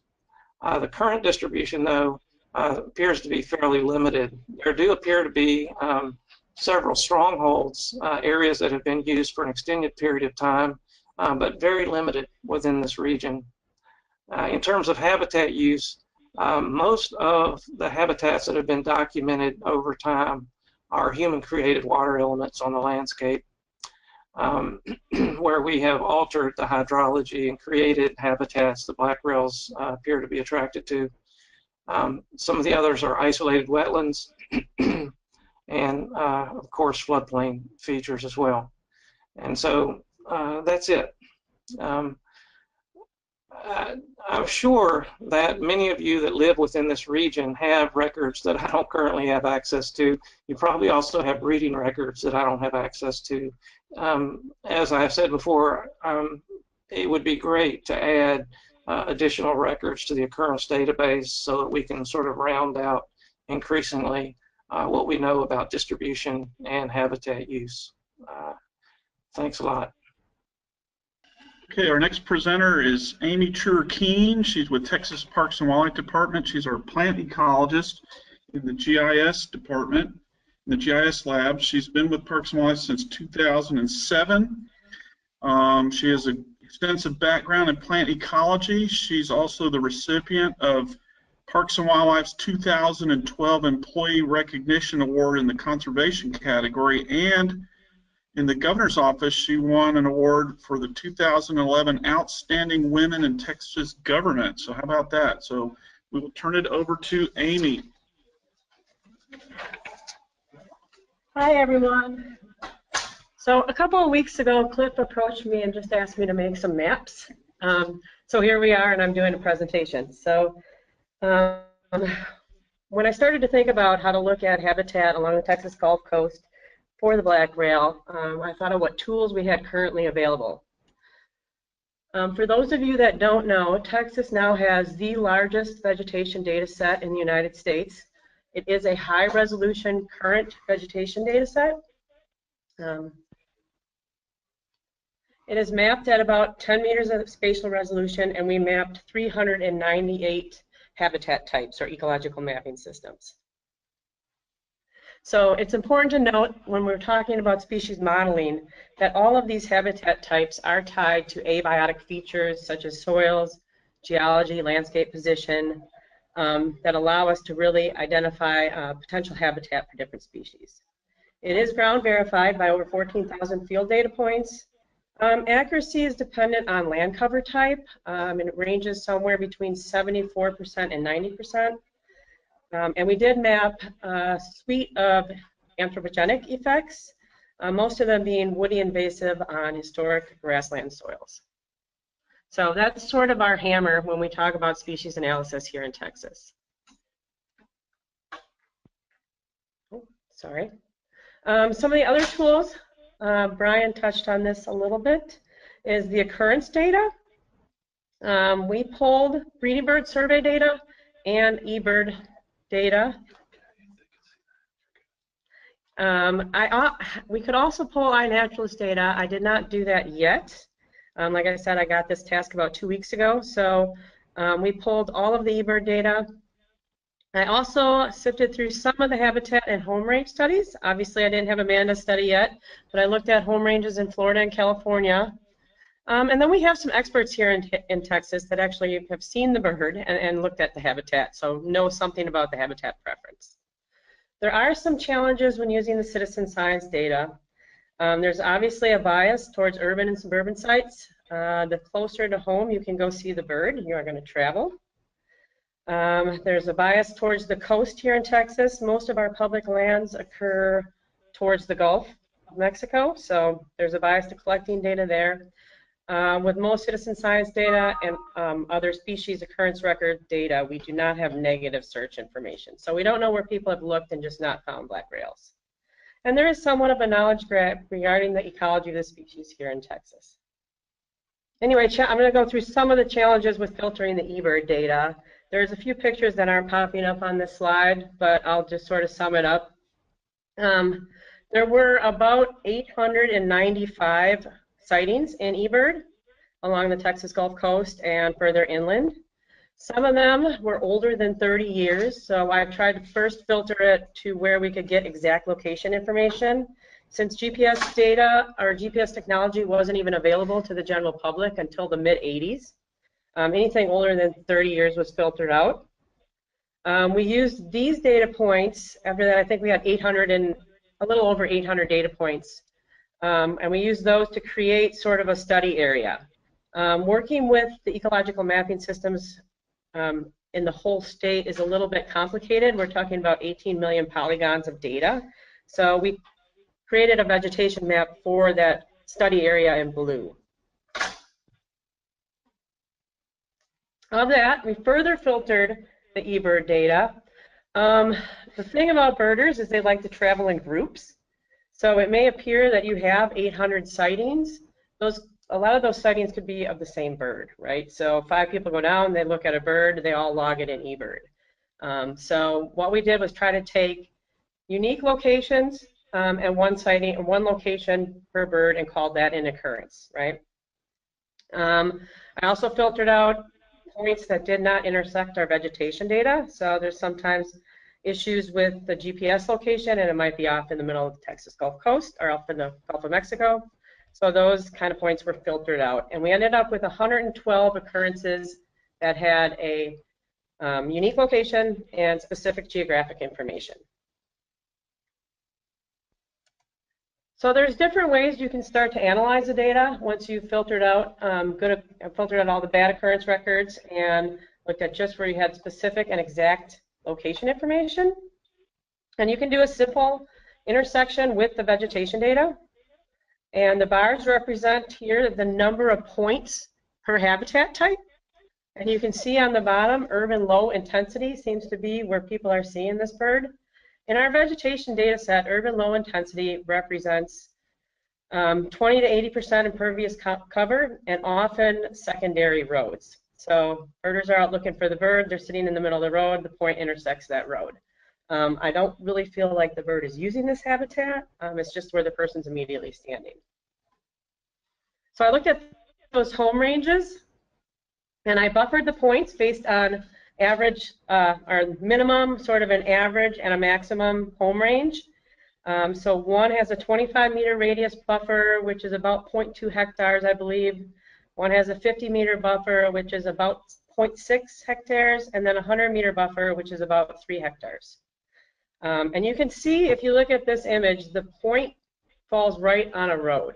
So that's the problem with doing a straight intersection and looking at the habitat that that point intersects. The bar graph on your right represents the square meters of each habitat type and its contribution to all 112 buffers. And you can see for the 25-meter buffer, urban low intensity, again, is the highest contributor to land area.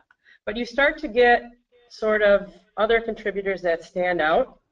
And about, I think here, for top 10 contribute to 80% of the land area within those buffers. So you start to see a pattern in what the black rails are using. And it's very similar to what Amanda's finding. So we have high marsh, low tidal marsh, open water, salty prairie. And all of those habitat types occur as a matrix along the Texas Gulf Coast. So within that salty prairie, there might be low spots of low tidal marsh, patches of high tidal marsh. So they all occur sort of in the same land area. This is the 50-meter buffer. And again, you get urban low intensity starts to have less of an influence in habitat type and drops down. But you get sort of the same same contributors to the top 80%. We have Gulf Coastal Prairie show up in there, open water, salt, high tidal salt and brackish marsh, low tidal salt and brackish marsh. We get a deep sand grassland, which occurs on the barrier islands and on our Ingleside sand plain.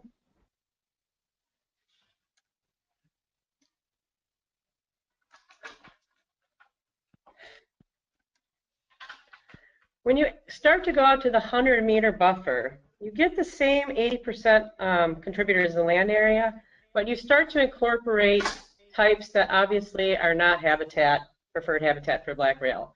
Things like pine plantation and piney woods, hardwood, flatwoods.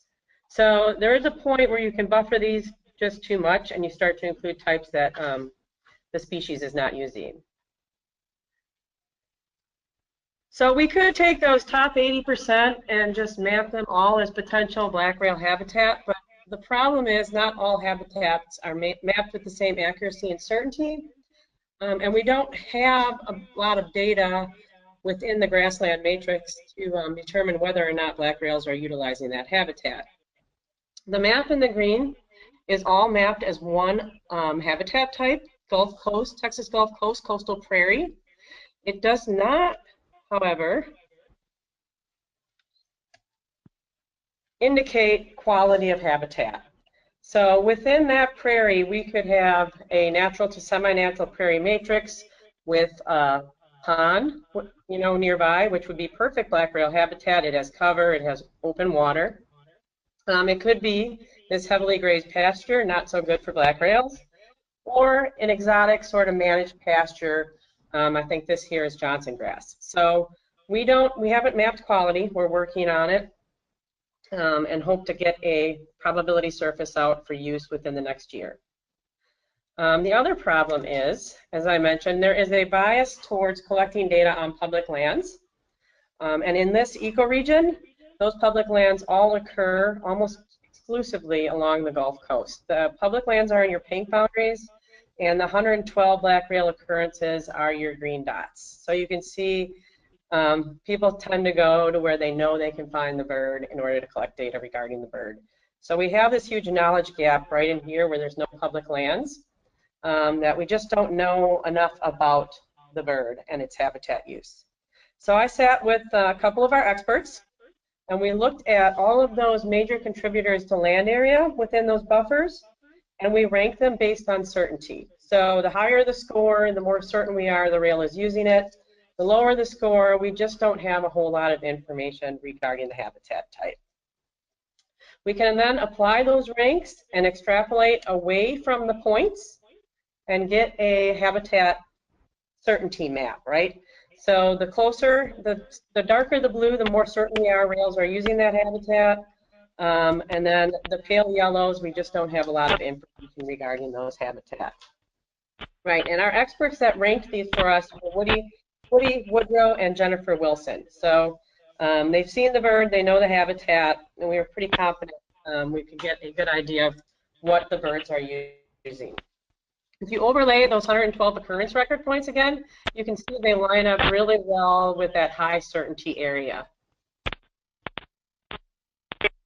So more specifically, you can take and overlay those public lands and get a sense of how much of this habitat do we have in conservation.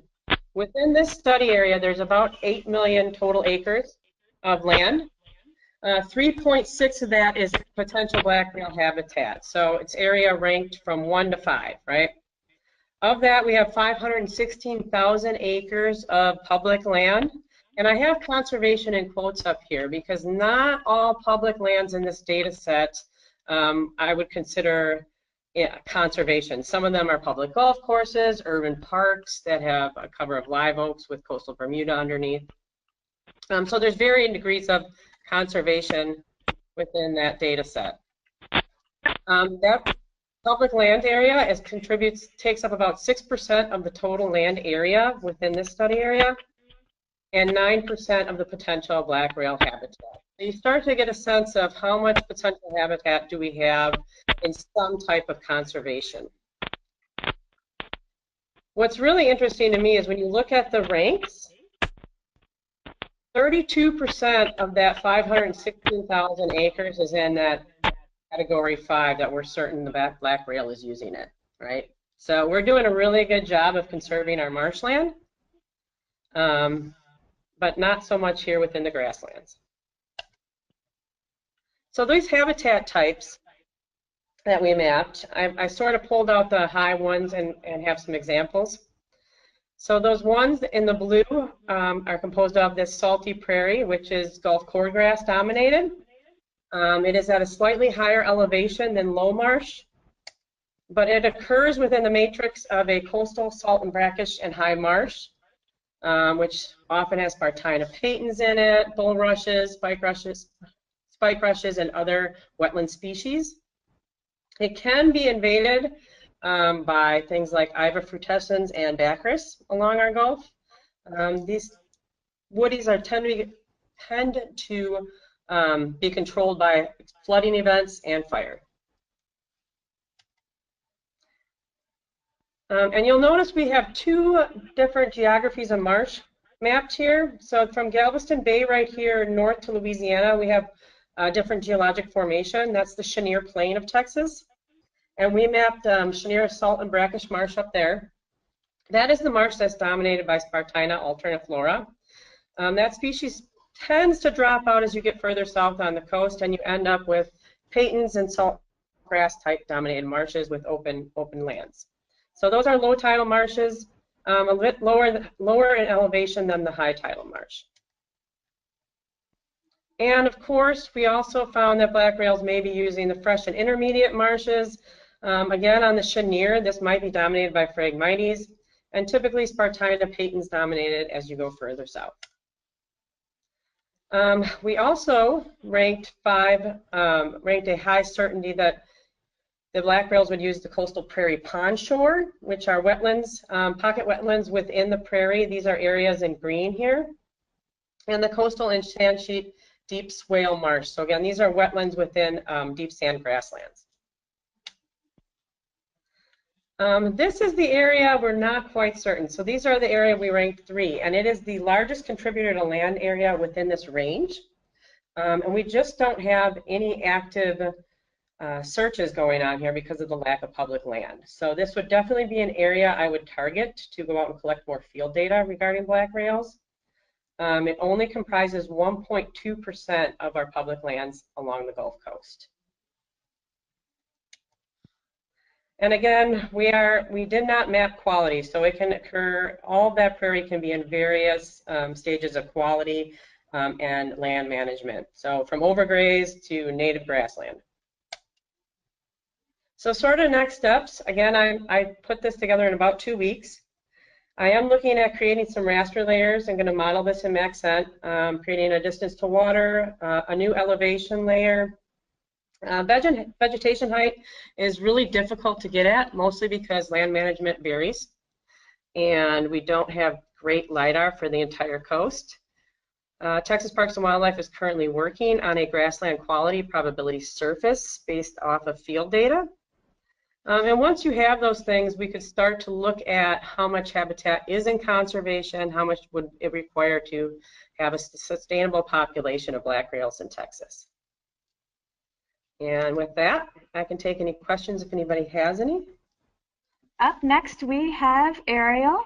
She's a postdoc research assistant at Mississippi State University, and she's working on structured decision-making tools to support the Gulf of Mexico Avian Monitoring Network. Okay. All right. So thank you for the introduction. I'm excited to be here today to talk a little bit about what the Gulf of Mexico Avian Monitoring Network has been doing to set monitoring priorities for black rails and other marsh birds in the Gulf of Mexico. I want to start out by acknowledging my co-authors on this presentation, Drs. Mark Woodry and Bob Cooper from Mississippi State and the University of Georgia, respectively. They've been working on these issues a lot longer than I have. I just came on in April, but I'm excited to share what we've been working on. So as folks have been highlighting in several different ways today, often one of the bigger challenges with trying to understand any bird species, much less one as secretive as a black rail, is that there are a lot of disjointed bird monitoring programs out there that are doing a great job for their specific goals, but don't necessarily allow us to answer these larger scale questions in a very efficient way. And this is even more a large challenge when we try and think about trying to understand what is going on with birds across the entire Gulf of Mexico for all of the birds that use the Gulf throughout the year, which is over 500 species. As many of you are, I'm sure, more than aware, the northern Gulf of Mexico is an area with a lot of different stressors, some of them natural, like hurricanes, some of them anthropogenic, such as oil spills. And we also have a lot of complementary restoration opportunities, funders, partners, stakeholders, people on the ground doing the work. And so what the Gulf of Mexico Avian Monitoring Network has been trying to do over the past couple of years is build a framework to help bring together all of these different people and stakeholders and priorities into a complementary data collection framework. And so we've kind of developed this overarching strategy, which is try to develop this integrated approach to allow us to provide efficient solutions to contemporary restoration and long-term conservation needs. And so we're doing that through a couple of different ways, and largely involving a huge group of partners. So the Gulf of Mexico Avian Monitoring Network is structured with a coordination committee, which contains representatives from the federal agencies, each of the Gulf Coast state agencies, along with members from each of these taxonomic working groups. And so today we're just going to talk about the marsh bird working group and more specifically how it relates to black rails, but the Avian Monitoring Network is working on all of the species across the Gulf of Mexico. The list of groups at the top is not comprehensive. I've attempted to get a comprehensive list together, but it's always a little bit out of date. But we're trying to bring everybody to the table to really better understand all the different stakeholders. And so the way we're bringing this framework together is under the umbrella of decision science. And so if you're not familiar with what decision science involves, this figure is kind of supposed to help illustrate that. So depending on whether or not we have clear objectives and how well understood the science is, we fall into different parts of this matrix. And so in our instance with trying to set priorities and coordinate monitoring for rails, we have pretty clear objectives. We want to understand how these birds are being impacted by different processes. We want to be able to help inform efforts like the SSA for black rail. So we fall into this lower category, and the science is either well understood or uncertain, depending on where we fall into this. So we're going to fall within structured decision making. And structured decision making allows us to bring together all of the different values that the different stakeholders have, even if those values are entirely separate or even in conflict with each other.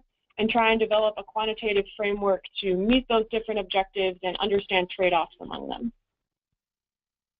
And so the first part of that process is always to have clearly stated goals and objectives. So for our marsh bird group, we're trying to establish Gulf-wide species-specific population estimates and density maps for breeding marsh birds. This is a very large goal. It's definitely also a long-term one, but in the end, this is really what we're seeking.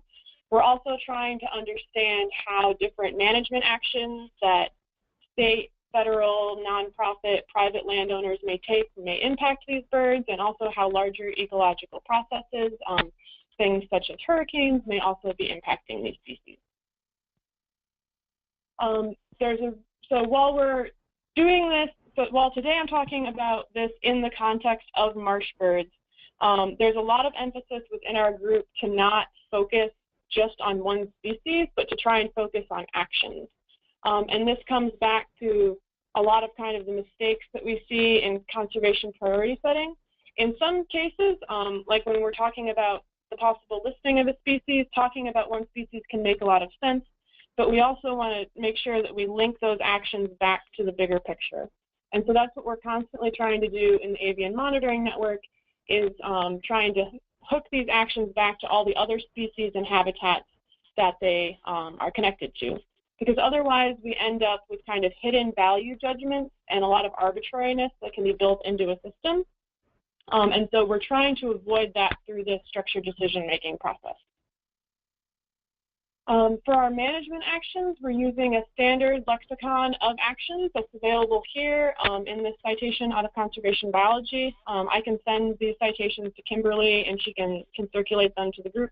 And so we chose to go with a standardized set of actions so that we weren't having to define everything ourselves, and so that hopefully the way we're communicating how we think these actions impact birds, and then also, you know, kind of how that would fall out into a monitoring framework and to answering these kind of population questions would be more transferable to other groups. And so this is the management action list that we've been working with. And so with those actions and kind of the larger goal of getting those population estimates in mind, we have these larger objectives for the Gulf of Mexico Avian Monitoring Network. We're trying to maximize integration. And so the integration has to do with, so if we're going to have a black rail project, say here in Mississippi, how can we assure that the data that we collect are useful to our objectives here in Mississippi, but are also being collected in such a way that they would be useful for answering a question about black rails in the Gulf of Mexico or in the eastern United States. And so we have several different pieces that fit into that integration objective. We also want to maximize the scientific rigor of monitoring projects. We want to make sure that projects are being done in a way that makes them rigorous, that allows us to ask important questions. And we also want to make sure that these projects are relevant. And so that relevance can fall into three categories. We have population and habitat status, which is a lot of where we still are with marsh birds, especially with black rail. We're just trying to get baseline information. We also want to kind of maximize the relevance of projects for understanding those management actions that I mentioned earlier. There's a lot of actions that are taking place either consciously or unconsciously on private and public land every day, and we want to be able to understand how that is impacting a species or a suite of species. And we also want to maximize understanding of larger ecological processes and how they're impacting these birds and these different habitats. So for maximizing the relevance of our monitoring projects in relation to habitat status and assessment, we have fallen back on the Avian Conservation Assessment Database from Partners in Flight. So these are the species that we currently have ranked, and so we're just trying to emphasize that species like black rail and king rail, where there's a lot of uncertainty about their population status in the Gulf, that those are very high priority versus birds like Nelson's sparrow and sedge wren, where we think we have a little bit better understanding. And so those are the ways that we've set priorities for status and trends, which is just pulling those ranks from the Partners in Flight database that became available this year. We have a large group of folks involved with marsh bird work all across the Gulf who have been working with us on a chapter for our monitoring plan. And part of that has to do with these management actions. So this table this is just the top of a multi-page table. I wasn't going to throw the whole thing up here because it would get very overwhelming. And this is still in a draft stage. But what we've been able to do is take these management actions from the paper I mentioned earlier, relate them to specific habitat types, and then through elicitation of our group, decide if these actions are a high priority for future monitoring projects. So if there's something that we think we need more projects on in the breeding season and in the wintering season. And then this current practice column, there's a Deepwater Horizon project tracking database. And so whether or not this practice is currently ongoing in that database, because we would like to have projects fit into the bigger picture. So if there's already projects going on other places in the Gulf that look at a particular action, we would like to give that a little bit higher priority, because then we can kind of get the bigger Gulf picture for what is going on. And so that's how we've been prioritizing things in relation to management actions. And so this was done in kind of an iterative process with that larger marsh bird group over the past couple of years. And then for ecological processes, we have a similar process that went into this. Instead of having a set list of actions like we did for our management actions table, for this one it was delineated through a more informal elicitation process where we started talking about what do we think the big ecological processes are that are impacting marsh birds across the Gulf.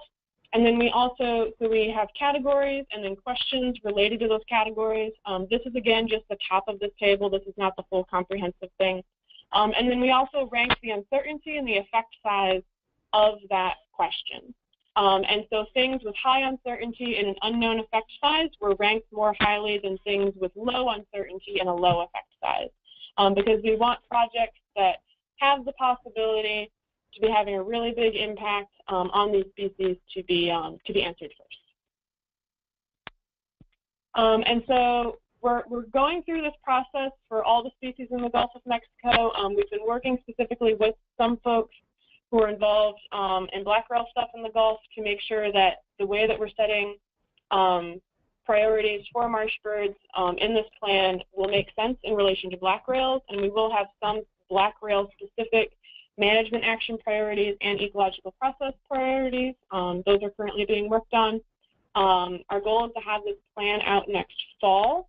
And so all the species, so we have 7 taxonomic groups, will be a part of that, and that process is still ongoing. And yeah, so big thanks to these folks and several others who have been very active in our marsh bird group. Their help in giving us kind of the whole Gulf-wide perspective has been really, really important. And if you would like to get more involved, there's my email address, and then the Avian Monitoring Network also has a website that has a lot of resources about our program. And I'm happy to answer any questions. Liza Rossi with the Colorado Parks and Wildlife. She is right now in her current position, she coordinates the partnership efforts aimed at conserving several avian species of great conservation need. She serves on several regional conservation committees, including the Central Flyway Non-Game Technical Committee and the Lesser Prairie Chicken Interstate Working Group. Okay, well, as Kimberly mentioned, my name is Liza Rossi, and I am the Bird Conservation Coordinator for Colorado Parks and Wildlife. And Cliff and Kimberly have asked me to talk a little bit about what we know and do not know in Colorado. So that's what I'll be talking about today. And I just do want to say and highlight that in Colorado, there's a lot that we need to learn about black rails. So this webinar has been really informative, and I appreciate you guys putting it on. So the eastern black rail is a fairly new focal species for Colorado Parks and Wildlife. So as I said, we have a lot to learn. So it has been a priority species for the our wetlands program, and that's a funding program that we have to kind of restore wetlands throughout Colorado, and I'll talk about that a little bit later. As a state, we have not conducted any formal surveys for black rails, although some of our biologists do know of locations where they can regularly be found, but no formal rigorous surveys have been conducted. And actually, as has been kind of discussed throughout much of these presentations, the vast majority of information in Colorado has been documented by local birders and kind of recorded via the Colorado Bird Records Committee and also on eBird. So I wanted just to quickly orient you all to Colorado and the portion of Colorado we'll be talking about today, because I know there's people from around the country. So as you look here, the green area is really the habitats associated with the Rocky Mountains and the Continental Divide. And then everything to the east or the right, shaded in kind of the gray, is the plains area, and that's dominated by shortgrass prairie and mixed grass prairie, and then agriculture. And there's two primary watersheds flowing to the east. One is Arkansas River Basin in the southeast, which I'll be talking about a fair amount, and then also the South Platte River Basin as well. So for historical information in Colorado, Birds of Colorado reported black rail as a likely summer resident based off a bird collected in the mid-1890s and an observation near Fort Collins, which is up north, more on the South Platte drainage, part of the South Platte area, in 1964. And then in Colorado Birds, Andrews and Ryder in 1992, they documented several spring and early summer observations, and then also including a reference to territorial birds. And then they also had some fall observations up near Fort Collins. Again, that's in the northern part of the state. They do note that the specimen that was said to have been collected in the mid-1890s does not exist and should be disregarded. And then the first Colorado Breeding Bird Atlas, it included black rail, but not as a full species. It was just included as a kind of a potential unconfirmed breeding bird. And this was based off of some calling birds at Bent's Old Fort National Historic Site, and then some other locations in the Arkansas River Basin. And then also the Colorado Birds Records Committee, which is a subcommittee in the Colorado Field Ornithologists. They document several observations in different locations along the Arkansas River Basin, and that's available online. But much of their information looks like it's also in eBird. So just recently we completed the Colorado Breeding Bird Atlas 2, or the second one. And this time it does include black rail as a breeding species. So it's important to note that we don't have any confirmed, as far as I know, any confirmed breeding.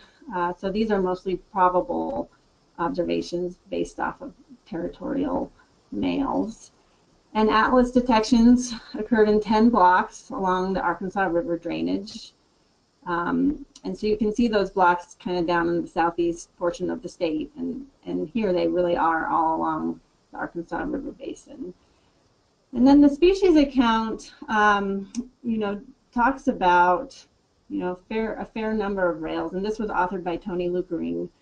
But he recorded 42 singing males at 11 sites on a single night, and that's in June.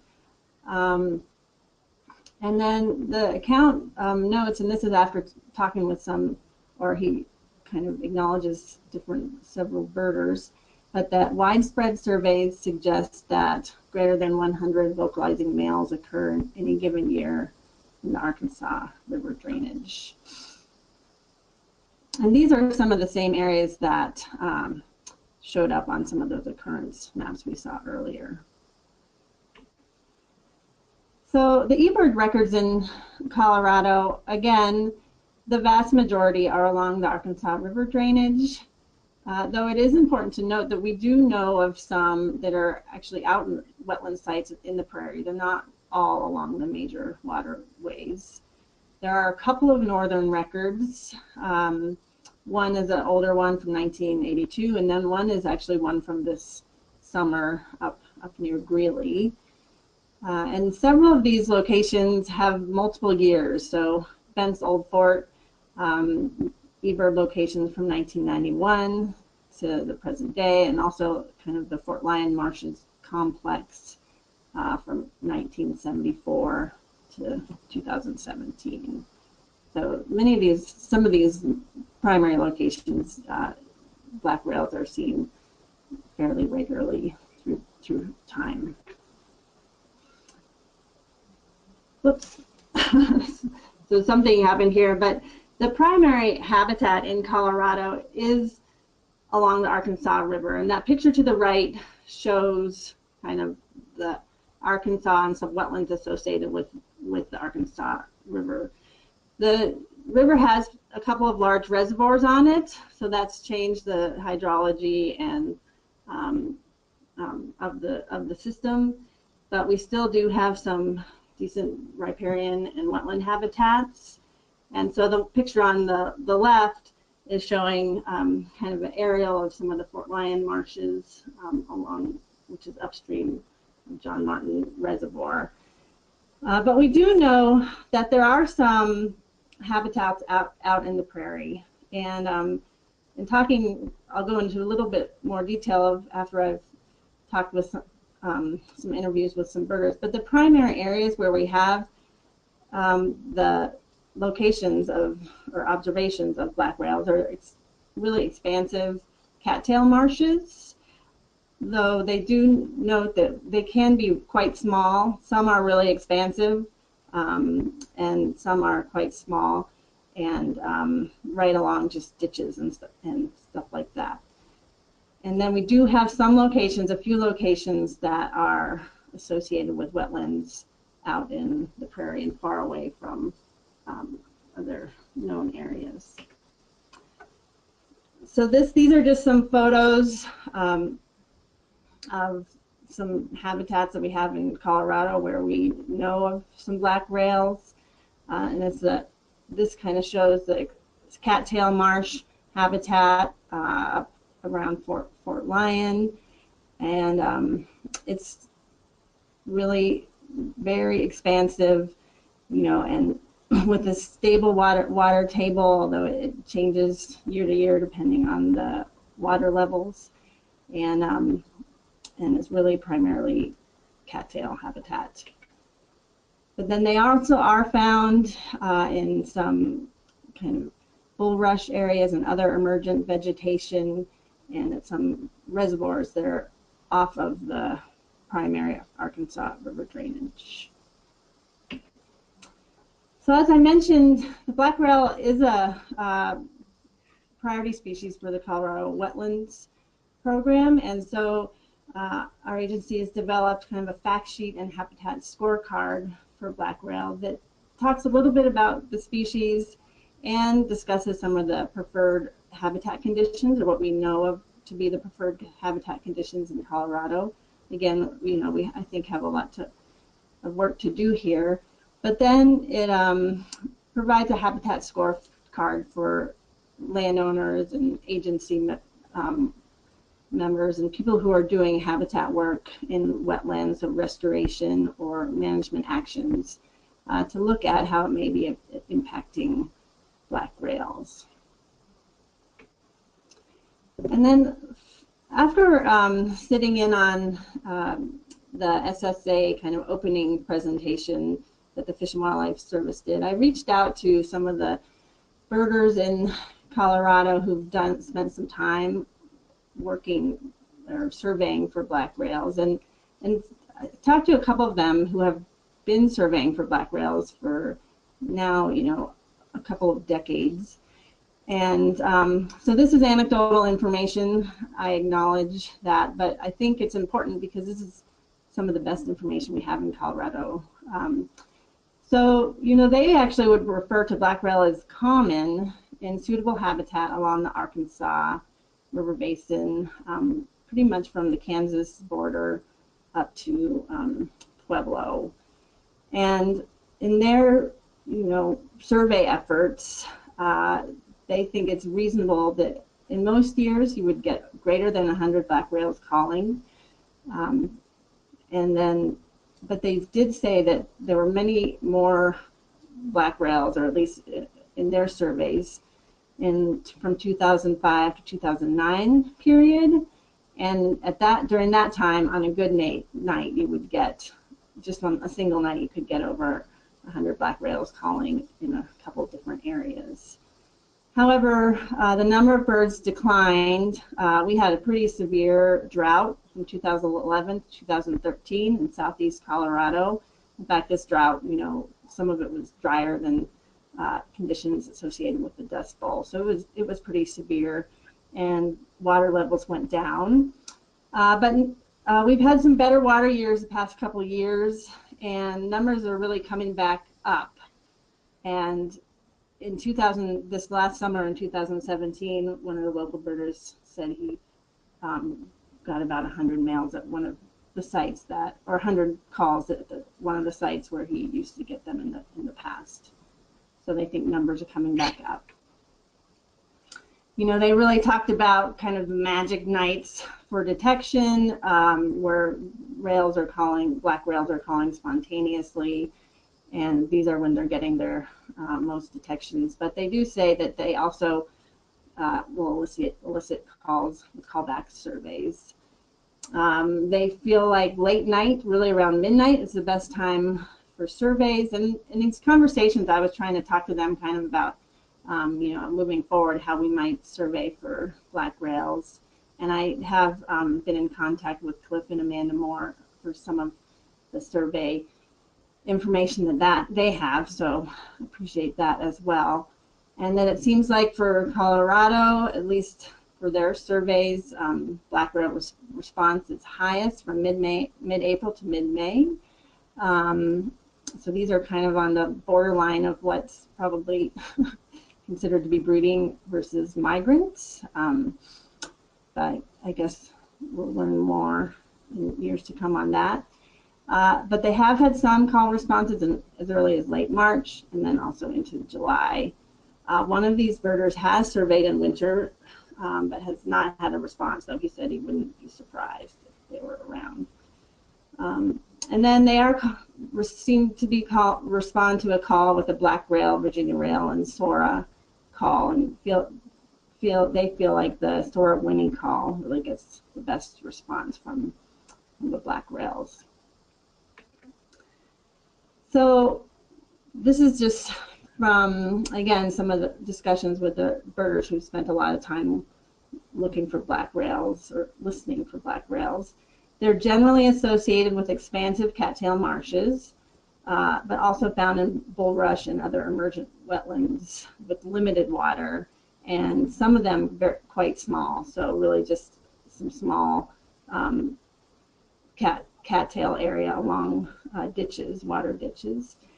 They don't seem to be too particular to a specific habitat. They can be in the real large marshes and the small ones. And then also they do, aside from a few areas where they're really reliably located year to year, it seems like some years they're out of sight and then the next year they'll be gone and then kind of show up again. But we do have some sites that are fairly reliable year to year. And they are generally associated with wetlands along the Arkansas River Basin, but there are some known sites, with no major waterway nearby, so wetlands out in the prairie areas.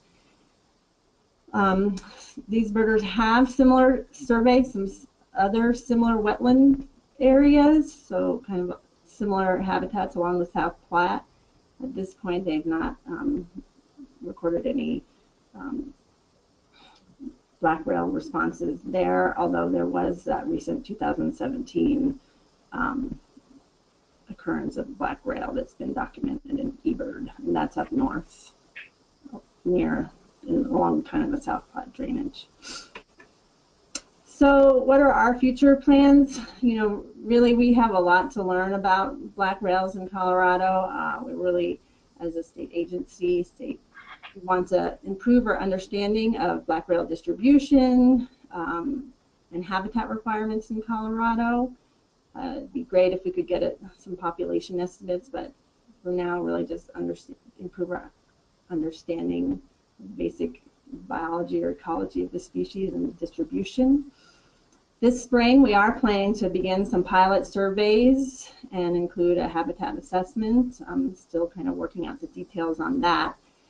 And then using some of the pilot survey data and maybe some eBird data, but develop a habitat suitability model from which we can pull a more robust sample for some surveys the following year in spring 2019, and we've applied for some funding to do that in 2019. And really just want to work with partners kind of across the range to better understand black rail and to work towards black rail conservation. And so with that, I'm finished and can take questions if there are any.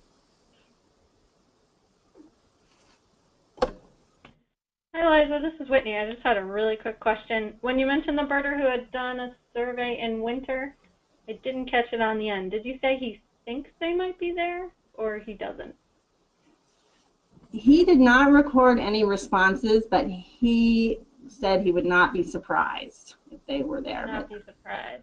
At this point, we don't know of any recorded in the winter. Okay. I was actually going to ask about that too. I was wondering what your winters are like there. I kind of figured there'd be snow on the ground and that it would freeze, but maybe that's not correct. No, our winters vary, and there's some years there is, and kind of so southeast Colorado, they can be really cold, and we can get really extensive snowstorms and definitely some freezing temperatures. But they do tend to be kind of variable year to year. But things often will freeze. Okay, I was really wondering about winter there, because if you look at Birds of North America, they have recently updated the range map there, and it says in Colorado they're year-round there, but I wasn't sure where they were getting that information from.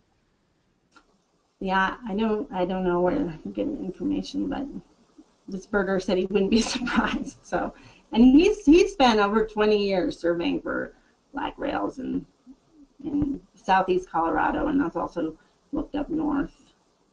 Well, thank you, Liza, for your presentation. It's really great to hear what's going on in Colorado. We're going to move on and hear what's going on in Oklahoma, because we're a little bit behind, but we're going to push through as quickly as we can. So next up, we have Brenda Smith-Patton. And Brenda is a conservation biologist with the Oklahoma Natural Heritage Program at the University of Oklahoma. Okay, so I'll let you know that this is work that Michael Patton and I have done. And a couple mentions have been made for the 2012 work that we did. So you can see that we got funding to look at 17 states, which included the California Black Rail. So this table here is only presenting the states that are more of the interior and the Great Lakes populations. And so this was officially a literature review, but we did actually include pretty much any records that we could find, including specimens, photographs, audio recordings, and site records. And you can see in the table that, as we've already mentioned throughout the morning, that Colorado at the time was considered to have a probable breeding population. Kansas was confirmed, and Oklahoma was possible. And that was primarily based on this 1971 record that was published of a juvenile bird that was caught. Unfortunately, this is the only documentation we have of it, is this photograph. And so there has been a little bit of dispute of whether or not this truly is a black rail, but for the most part it seems to be accepted as one. So to determine where to look for breeding populations in Oklahoma, we plotted all of the points that we obtained in the literature review. So you can see here there are a couple confirmed confirmed breeding populations as well as probable, possible, and then of course a lot of migrant records, or a couple that are status unknown.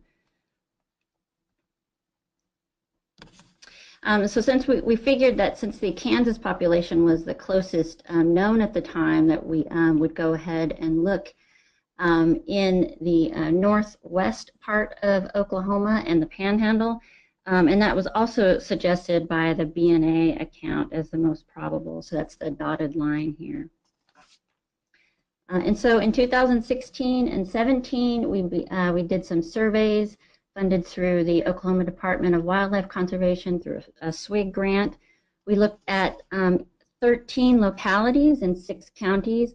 Some of those localities were surveyed both years, and then others were surveyed only in 1 year or the other. So you can see by the blue dots of 2016 or the yellow dots of the 2017. And I failed to mention, if you can see where my cursor is, this Salt Plains National Wildlife Refuge is the spot where that juvenile bird was caught. And so we did surveys there during both years.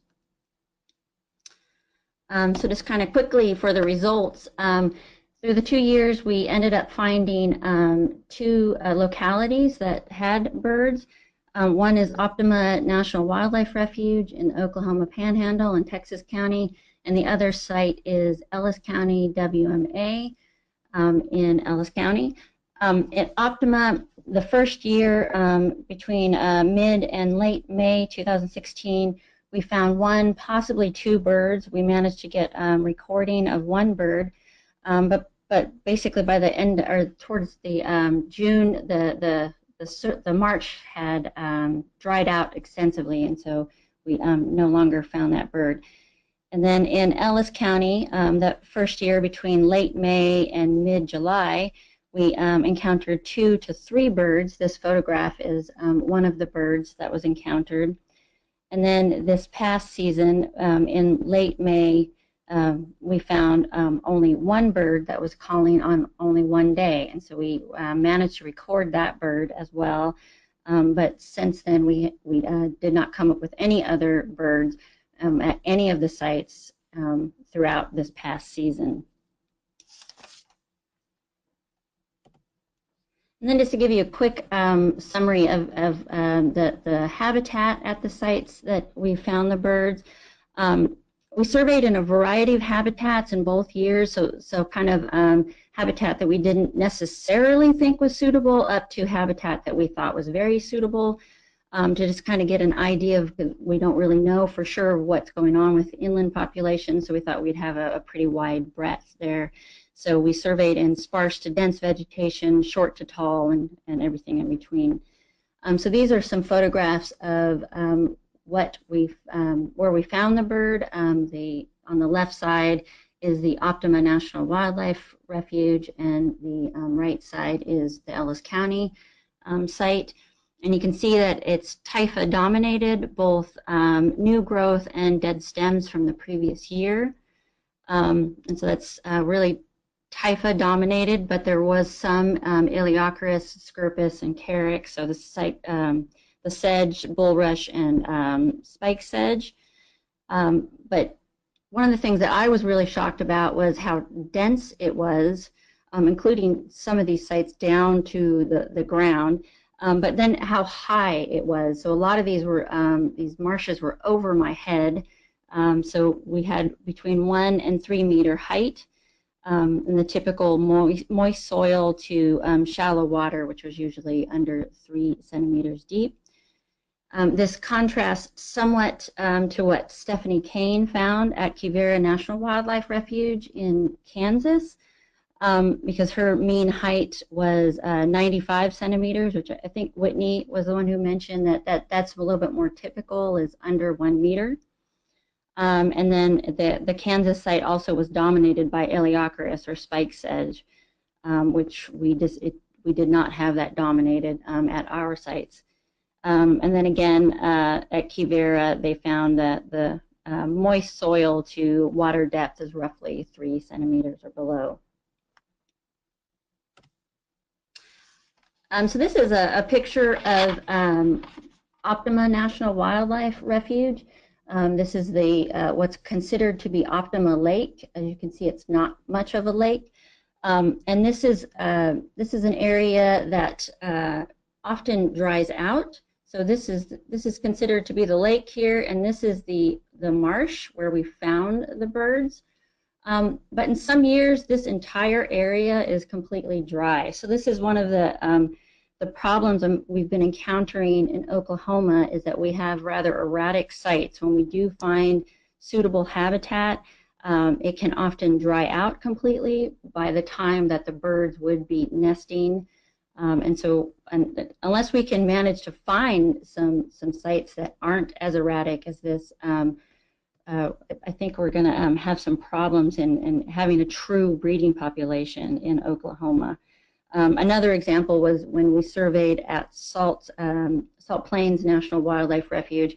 So when I went out to scout the sites to survey, they were beautiful at the beginning of the season, and by the first survey and the second survey, they were completely flooded out. And those were the same. One of those sites is the spot where the juvenile bird was found in 1971. So basically, our hopes were kind of just flooded out of being able to find suitable habitat at Salt Plains. And so trying to get through that really quickly to save some time, but I do want to acknowledge again, Oklahoma Department of Wildlife Conservation funded us with a SWIG grant, and Mark Howry and Matt Fullerton were instrumental in that and have been very helpful through the department. And then the literature review in 2012 was funded by the U.S. Fish and Wildlife Service. And hopefully that wasn't too fast, and I will take some questions for you. And there's my email in case anybody wants to email me with specific questions later. Okay, so next up we have Amanda Chestnut. She has been the wildlife biologist at Anahuac National Wildlife Refuge on the southeast Texas coast since 2014. So take it away, Amanda. Just let me know when you want the slides changed and I'll click for you. All right. I just want to start by letting all y'all know that the research in this PowerPoint, the surveys that were done, weren't done by me. They were done by some longtime refuge volunteers, Colin and Denise Shields. They've been doing black rail surveys on Anahuac since 2015, and this year they did a small survey on McFadden just to see if we have black rails there and if we need to expand their survey points. So you can go to the next slide. Okay, so Anahuac and McFadden refuges are part of the Texas Chenier Plains Refuge Complex on the upper Texas Gulf Coast. And there I've got an outline for y'all to see. The top map is McFadden on the right, and the bottom one is Anahuac. And you can go to the next slide. All of the points that they did, these are the survey maps just for McFadden. All the points that they surveyed were accessible by vehicle to make it easier for them to get to. They're right off of a road or a levee, so they're not, marching into the marsh to do these surveys. This map shows an outline of Anahuac. It includes our east unit and the main part of the refuge that's open to the public. The east unit's the larger portion on the right, and the area that's open to the public is the portion on the left. The dots are the survey points. The red dots are where they didn't hear any rails, and the green dots are where they did. And these are from 2015 to 2017. So you can go to the next slide. This is just a closer look of the results on the east unit. The arrows are the directions that they were playing the fox caller. Basically, they were playing the sounds. And so the numbers that are in the green circles are how many black rails were recorded at each point, and the arrows are the direction they were playing the recording. You can go to the next slide. And these are the results of the surveys on the main refuge that's open to the public. The top left map is Frozen Point, and that's down on the, just right on the water. The bottom right is Yellow Rail Prairie and Gator Marsh. And again, this is all right off of main roads. Yellow Rail Prairie is where like High Marsh 14, 15, and 18, those points where those arrows are pointing into, it's that whole unit right there. Let's see, you can go to the next slide. And this slide is a picture of the south unit. And the south unit is just south of the east unit. It's between the intercoastal and the Gulf. So it's not really like physically attached to the rest of the units. You can go to the next slide. And again, there's how many rails they saw in the direction they were playing the caller. And this is McFadden, just the small amount of survey points that they did there. Again, it was just to see if we had any black rails out there, to see if we needed to expand the amount of survey points that we have. And I believe next year we will be getting them more survey points to do to see if there's a bigger population out there. These are right around the shop and the main entrance of McFadden, so you know you can see the beach on the bottom end of that picture. So they're not really in the refuge, it's just right at the entrance of it. And you can go to the next slide.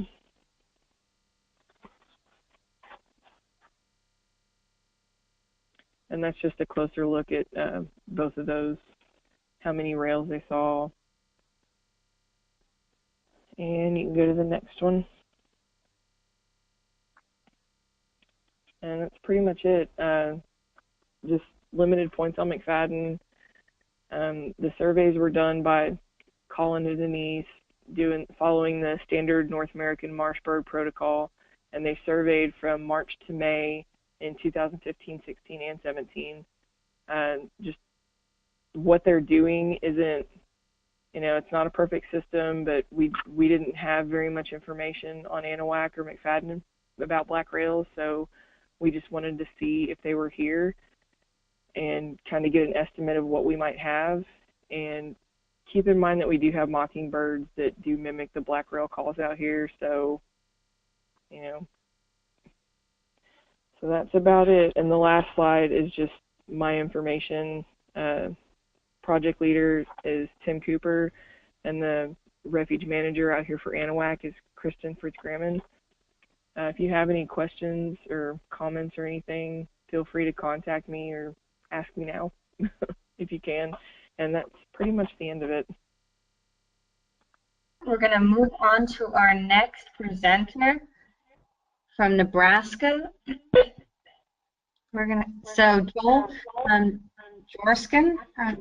Jorgensen, I'm so sorry for mispronouncing your last name. He's born in Nebraska, and he spent the last 12 years as the non-game bird program manager with Nebraska Game and Parks Commission. Joel? Okay, can you see my screen? Yes. And you can hear me, apparently? Yes. Wonderful. So my presentation is going to be quite brief because I don't have a whole lot to say about black rails in Nebraska. We have about 20 to 25 reports in the state, in the literature. Some of those reports are suggestive, but most lack any type of compelling evidence. There are 2 records that are accepted by the Nebraska Ornithologist Records Union. One of those accepted records is a description, which frankly I don't think should be an accepted record. The description is very brief, so it should probably be tossed. And the other accepted record is one that the audio recording is very poor quality. So there's some questions about that, the validity of that report as well. So we have a situation where the status of the black rail in the state of Nebraska is very murky. In 2016 and 2017, our agency funded a Secret of Marshbird project, which covered the state's major wetland complexes. The project followed the Conway Protocol, which I'm going to assume most people, if not all people on this webinar, are familiar with. we had a number of different objectives for this project. One of the minor ones was to, conduct a survey systematically for black rails, which had not ever been done in Nebraska. In Nebraska, we are a small state, or a state with a small population, with that comes a relatively small population of birders, and the fact that the likelihood of finding a black rail here translates into a situation where people generally aren't looking for black rails in the state. So this survey was an opportunity to look a little closer. An exciting finding for us was detection of one black rail at Harvard waterfowl production area in Clay County, and we had well-trained field assistants who were trained that if they got a black rail to respond to any of the call broadcast surveys that they were doing, that they needed to be prepared to record the calling bird. And that's exactly what the field technician did during the survey. So we finally have a really good, solid record that we have a lot of confidence in. And here's the area where we did our surveys in the state. The eastern saline wetlands are associated with a waterway, Salt Creek. That's around the city of Lincoln, so a lot of those wetlands have been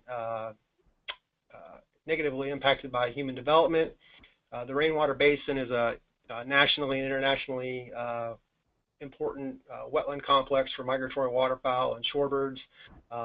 It's a playa complex, but the overall landscape has been altered. The area is primarily used for corn and soybean production. The sandhills are stabilized dunes, sand dunes, with extensive wetlands, a very pristine area that hasn't been altered by human activity. Harvard WPA is right in the middle of the Rainwater Basin wetland complex, and it's a large playa wetland. And as a playa that gets all of its water from precipitation, water levels are very dynamic. The main basin can be a lake at times, and other times be dry. And the area where the black rail was detected was an area south of the main basin, a seasonal wetland, and the habitat where that bird was found actually looked pretty good for black rails. We subsequently tried to survey this location to see if we could detect black rails again, and we had no luck. So it was just a one-time wonder. And so despite our survey efforts, we're kind of back to where we started with our understanding of black rails in Nebraska. Its status remains poorly defined. Best as we can tell, it's a casual visitor occurring irregularly in the state. However, those areas of regular occurrence in central Kansas and southeast Colorado really aren't that far away. So it is possible that somewhere out there in the state of Nebraska, we do have a site where they occur regularly and possibly breed. However, South Dakota really doesn't have any accepted records if you look at the latest information from their state. So things are still murky, but we will probably in the future with this potential listing continue to survey some sites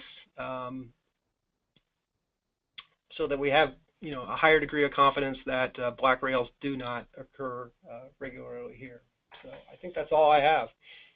Yep. In closing, I want to thank everybody here in the command center in downtown Austin, especially Kimberly Horndesky and Chelsea Jones. There was a lot of stuff behind the scenes no one saw, or maybe you saw us trip a little bit, but that's, I think, how it goes with technical difficulties. But what a score. We've got speakers from 7 different states all together here, coming together on a bird that wasn't on anybody's radar 2 decades ago, or even a decade ago for most of us. So I'm pretty excited about all this. So thanks, everybody, for participating. And with that, we're going to end the webinar. So thank you guys for attending.